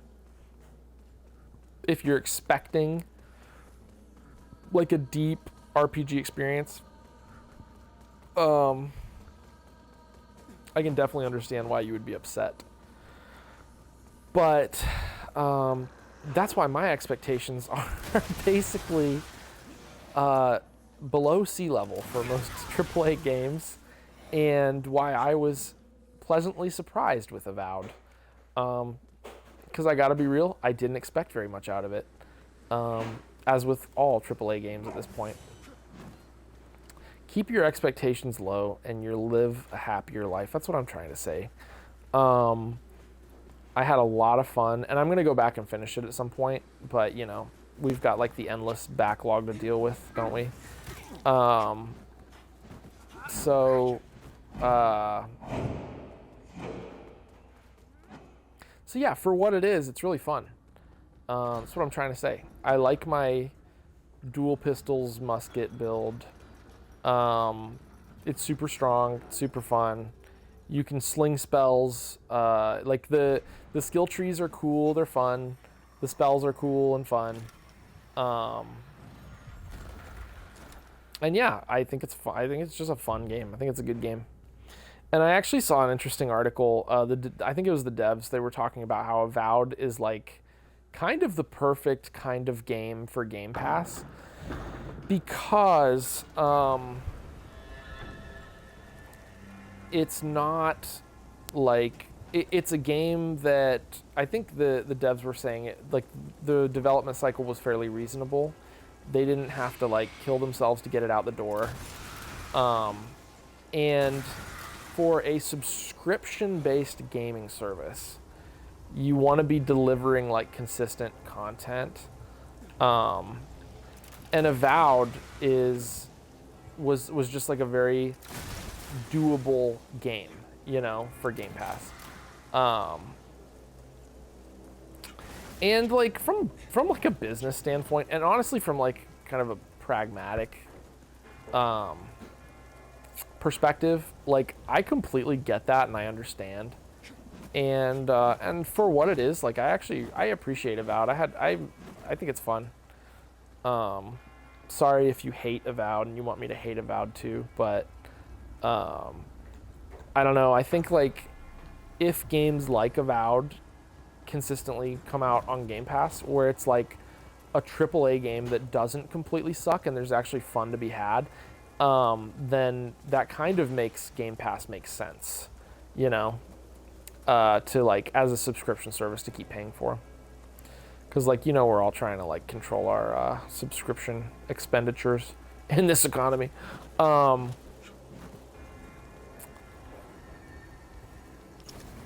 What else? What else did I have to say about Avowed? I don't know why I'm doing this. I should just go into Umbral because that was stupid. I don't know why I did that. I'm gonna have to go into Umbral anyway in like 2 seconds. Oh yeah. The world design in Avowed, I think it's cool. I don't get why people are upset about how it looks. I think the game's beautiful. I don't know if people generally want like, okay, this gap, on the Iron Man playthrough, that gap just made me so uncomfortable.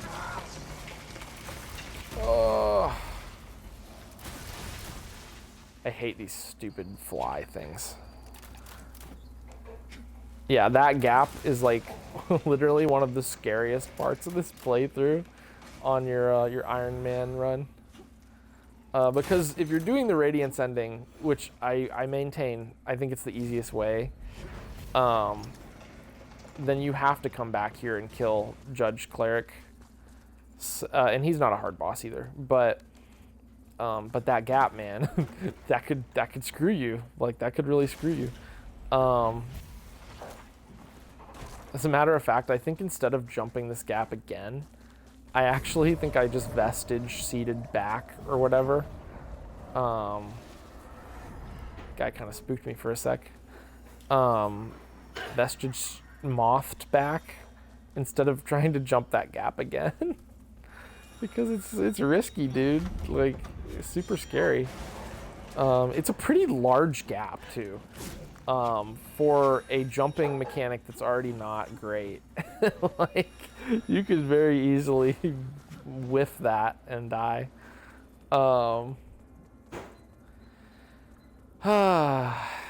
Anyway, we needed that key to get into the cathedral, etc., etc. Lots of keys in this game. If you're exploring for the first time, you're probably going to be able to navigate without too many problems, but when you're replaying it, unless you've replayed it 7 times, it can sometimes be like, where do I go? Like, what do I need for this? When you don't want to just 100% everything and like grab everything. Okay. And the only summon for this part requires like an NPC quest line.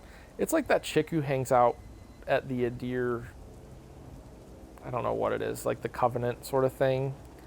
I don't know what her name is. Like, I want to say like Damascus or Demarcus or something like that. D something. Obviously, we did not do her quest line. But yeah, look at poor Judge Cleric. Poor Judge Cleric. Judge Cleric does actually fare a little bit better with this build, against this build, because of the, he? Is Judge Cleric a he, she? I don't know. I think Judge Cleric is female. They do have that little, like, sidestep, and they also, in the first phase at least, they, like, walk sideways. So they do tend to dodge these bolts a lot more effectively than just about anything else in this game. But that being said, you still completely waste them. Oh, I'm out of the party again. Start a party. All right. I love that we have to keep doing that. I love that it just eventually kicks us out of the party. I wonder if there's a setting we can change for that. But that it does make the audio more consistently good. Thank you, Reddit, for figuring that out. Once again, I'm lazy. We did just cleanse that beacon. So we are on to the final route of this game. This is going to end up being a 3-hour stream. If you're doing a speed run, quick run, whatever, and I don't know if there's ways to, like, I'm sure there's crazy ways to break the game and skip bosses and whatever, but if you're doing it the way I'm doing it, this is a pretty efficient. I've been pretty efficient. Where we got to go? Yeah, that's right. We got to go back. This is where we backtrack. And for a lot of you listening at home, who have played this game, you may not have beaten the Reaper yet. You run into him. He's obnoxious. He keeps showing up in different various parts of this game. And he's honestly kind of, I mean, like I said, he's like one of the harder bosses. So unless you're using a busted build like this, you may not have beat him yet. And we're coming up on the part where I think most people probably fight him, where you can actually use a summon. Back in like the big Coliseum arena sort of thing. It's the last encounter with him where you have to beat him to progress. Unless you beat him previously like we did, using our unbelievable gaming prowess and broken build with consumables that make it very hard to lose that fight. But you know, if you also, it's good to be a pro gamer too. There we go. This fall will completely mess you up too. It might kill you. Trust me, I know. All right. Kind of annoying that you have to backtrack for this. I don't know. Whatever. I have mixed feelings about the level design in this game. Oh my god. That attack with these stupid like these are red balls this time. That attack really pisses me off because she can do it from like 5 miles away. And when you're just running, when you're like, no, I'm not fighting you, it can be very obnoxious. Yeah, so this is typically where you fight him, the Reaper boy, if you haven't killed him yet. But look at all these beacons that we've cleansed. It's so beautiful. One more to go, I think. The last boss, right? I think. For this playthrough, you don't have to go, for the Radiance ending, you do not have to go down to The place where you fight the Umbral, what's her face? I don't know why I'm giving him so much respect right now. I should just be blowing him away. Makes me kind of sad. I like the Iron Wayfarer. He's the dude from the first game, the first Lords of the Fallen, that was like came out in like 2010 or something. I don't know. Which that game, that was, from my understanding, it was like pretty much the first Souls-like. Maybe I'm giving it too much credit here, but and people, I think people actually liked it for the most part when it first came out, from what I've read. It's like, you know, a very different experience. It's totally different from this game. This game feels much more like a traditional Souls-like, or Souls game, really. Do I have to rest? I don't need to rest here.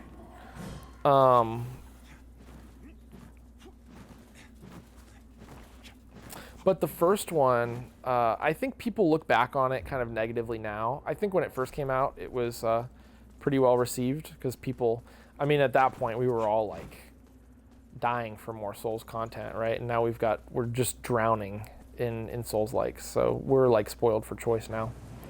But back in the day, not so. Am I right?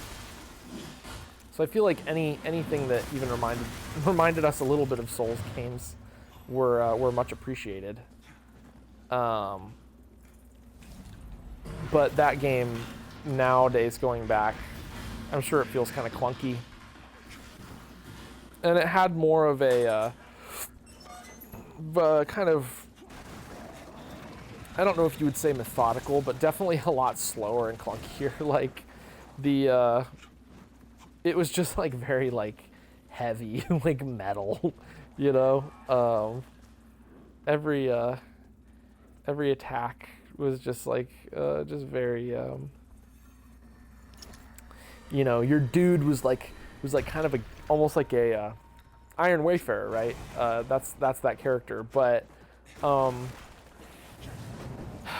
very like Viking, I don't know, like heavy metal sort of Gears of War style dude. And he would just like throw these massive weapons around. It was like very slow and like hit really hard. It was kind of cool. I don't know. I kind of like that game.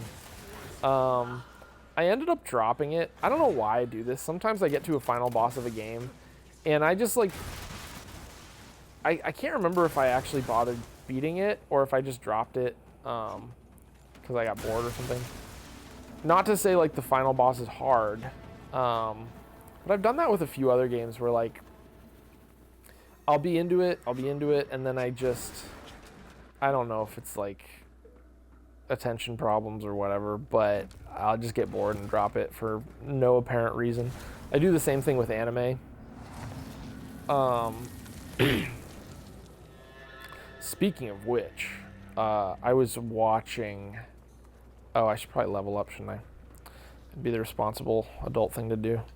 I was watching a really stupid anime called, I'm sure everybody's heard of it, because it's like a Sword Art Online kind of thing, called Infinite Dendogram. I was watching it and thinking to myself, like, this is kind of stupid, but I'm going to keep watching it because I don't have anything else that I'm, like, into right now. I can't remember the last really good anime, aside from the one I'm watching currently. But anyway, I was watching Infinite Dendogram, and I was, like, trying to enjoy it. Like, it was just one of those, like, get home from work, like, turn your brain off kind of animes. And, like, I like isekai, like, and Infinite Dendogram is kind of like a wannabe. It's not, like, fully an isekai, right? Because the dude plays the game, and then he can just leave the game or get banned from the game for like a day if he dies. That's kind of like the big consequence. Like, you know how like I feel like every I don't know, every sort of isekai like that where they're playing like an MMO, it's like, you know, the stakes are usually like, if you die in the game, you die in real life, right? It's like Inception kind of shit, where it's like, if you die in the dream, you die in real life, or you get trapped in the shadow realm or whatever. Which is obviously like kind of played out at this point. But there's a reason it's played out, because like death is the ultimate consequence, right? It's the way you add like tension to the thing, even though you know the dude's not gonna die. With Infinite Dendrogram, they're just at least so far. I haven't seen very far into it. Not to like spoil this 2012 anime or whatever, but the consequence was, if you die, you get a 24-hour ban, and it's like, oh no, like I don't know if it's like self-aware writing, where it's supposed to be funny, that's like the big consequence for death or whatever, because it's like obviously like, it's not like a big deal.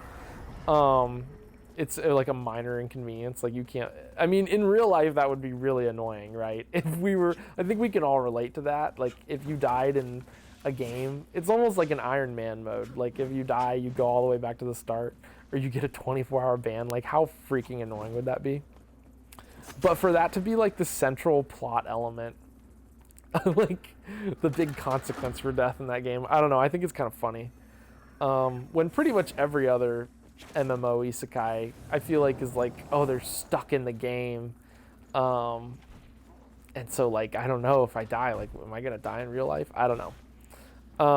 It's kind of silly. I thought it was kind of silly.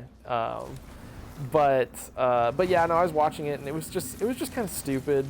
I was turning my brain off after work and just watching it, and I was like, man, I wonder if I could find something better than this.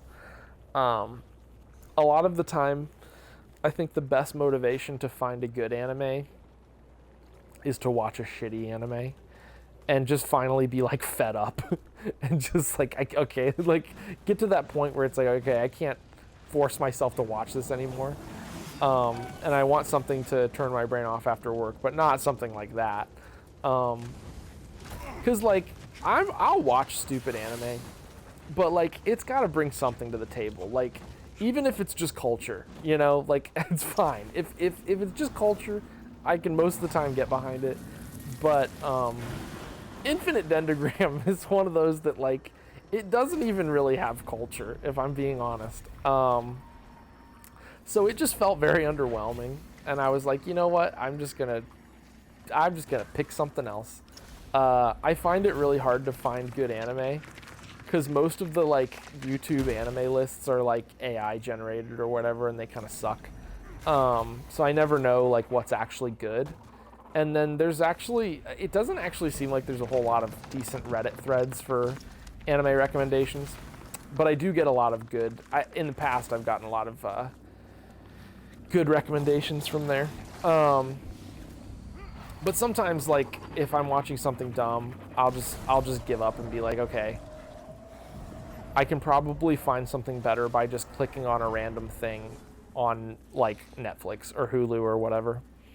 And so anyway, I was like on Hulu, and I'm like, okay, there has to be something better. And I clicked on this one, and I actually got really into it, and I'm like in the middle of it now.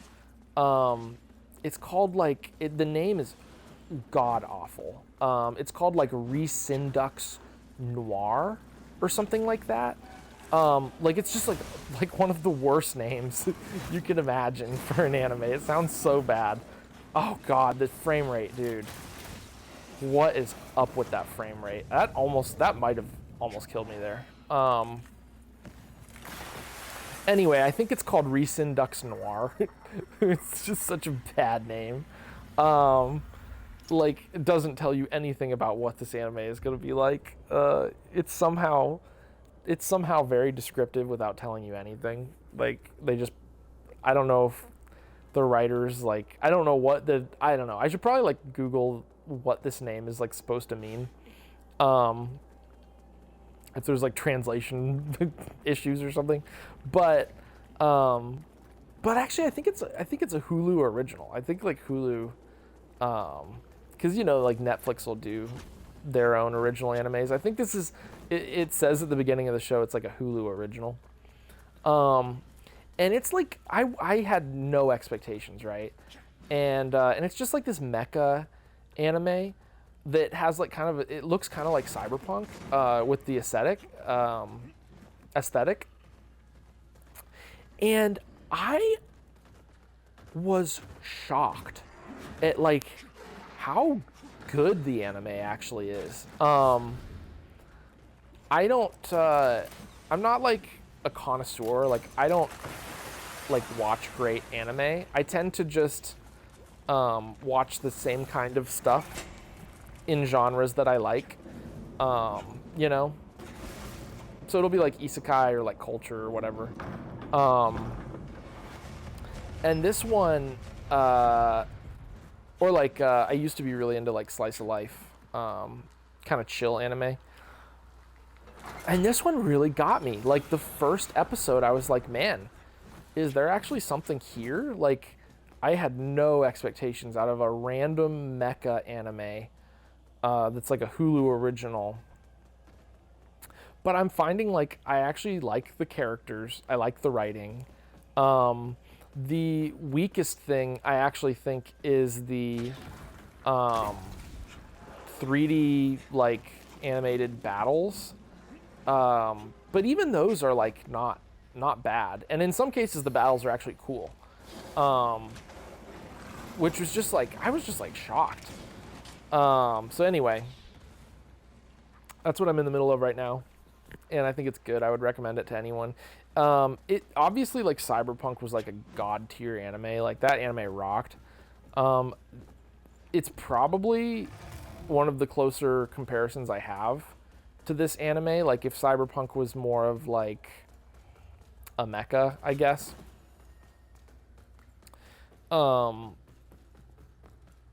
But yeah, no, and it's more lighthearted. Like Cyberpunk, like, and that was one of the things that was great about Cyberpunk. Like it was like a pretty serious anime. Like it was pretty hardcore.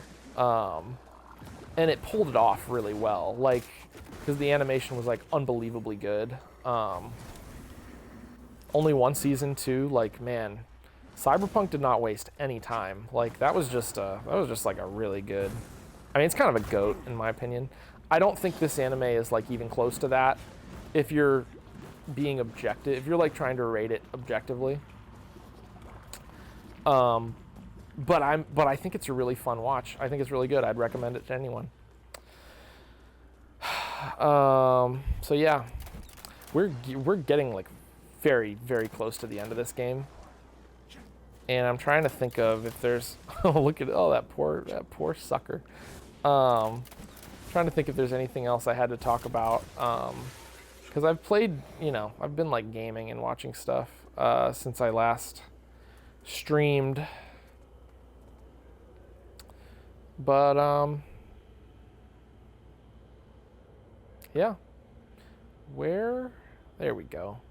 Look at that, Pieta. Sticking with us to the bitter end. Again, I mean, we're about to make this boss look like a complete joke. I don't know if he's particularly hard no matter what build you're using, but he is such a massive target that it's just about impossible to miss. He's got like a decent health pool. And there's a few attacks he can threaten us with, which maybe he'll pull out if he ever gets not stun locked like he is right now. Yeah, there we go. Yeah, he calls this crap down from the sky, like these swords. But generally, I mean, he's not super threatening, and he gets staggered. Like I think pretty much everything in this game gets staggered to death by our build. Very underwhelming final boss, right? But there we go. And then, because we're doing the Radiance ending, we have a deer. Whatever the danger, we walk this Thank you, Pieta. Appreciate it.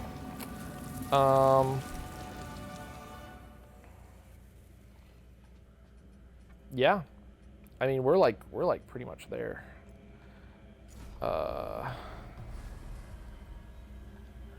Pretty freaking dope. I like this game. I have another. I have a bunch of games that I would love to stream if I get the time anytime soon, which I might. I don't know. I have a really fun build in Dragon's Dogma. That was another one I was thinking about. Borderlands 3. I've been getting back into that game.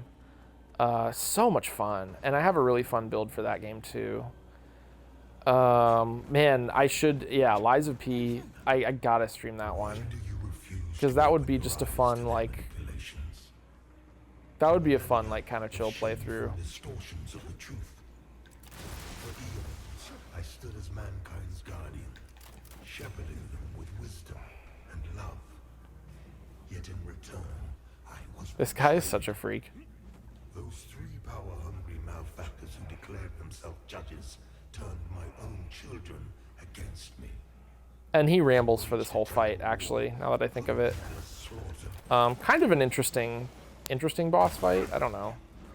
It's not hard.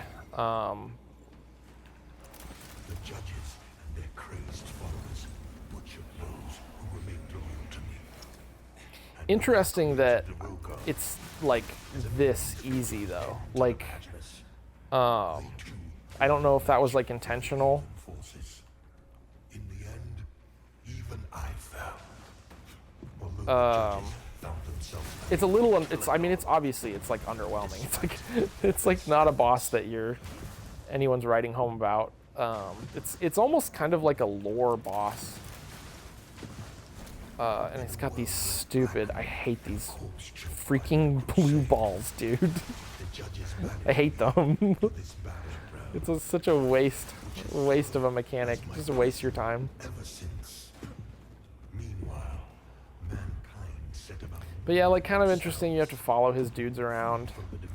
Oh God, another one of these. Interesting idea, I guess, that his guys get like possessed by this red shit.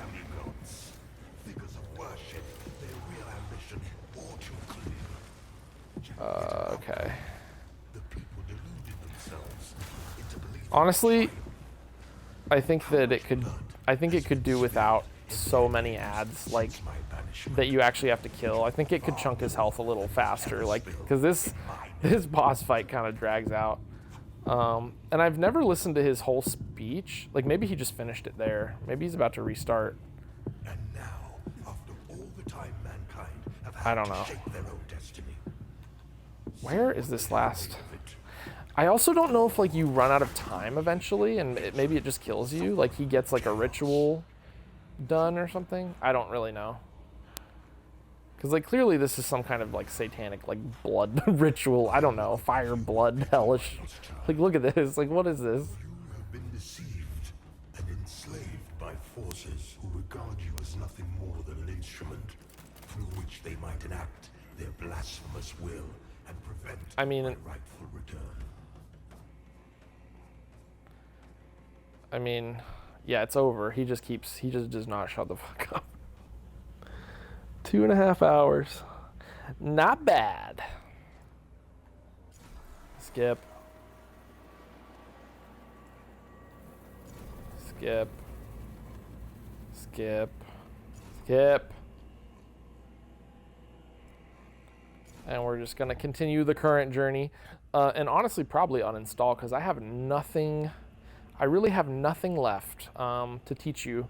You know all of the tricks now. You know all the secrets of the game. And how to just absolutely wreck shop. You know what? We're gonna, just to be cheeky, we're going to leave this radiance at 115. 115. Let's use 10. Let's see if that. It's gonna get us close. Yeah. So we need 6 more. I can't. This is like very, This is very rough math, as you can see. I'm not really a math guy. There we go. Yeah, I mean, this build is OP. We'll finish up at Skyrest. Probably just slap on my old armor that looks cool.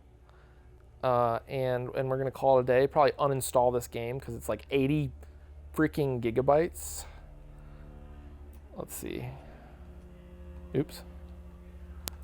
Yeah, get rid of these. Get rid of those. Only noobs need consumables. Ravager Gregory sword. I remember Greg's sword, like, just thinking, like, that looks so dope. I need to get it. I absolutely need it. And it is dope. The Faithless armor took me forever to get. You know what they did add, though? They added these, like, trials. And then, yeah, I left that like that. They added these trials, which, crucibles, that's what they're called. I thought about just doing one of these to show off the build, but I think it's more fun to just do a full playthrough. Oh my god, look at that. Look at that stick drift. We made it through despite the stick drift. So thank you all for watching. This'll totally take you through those crucibles too without any issue. And then you can get all of the multiplayer items to get the extra armor. Half of this set is from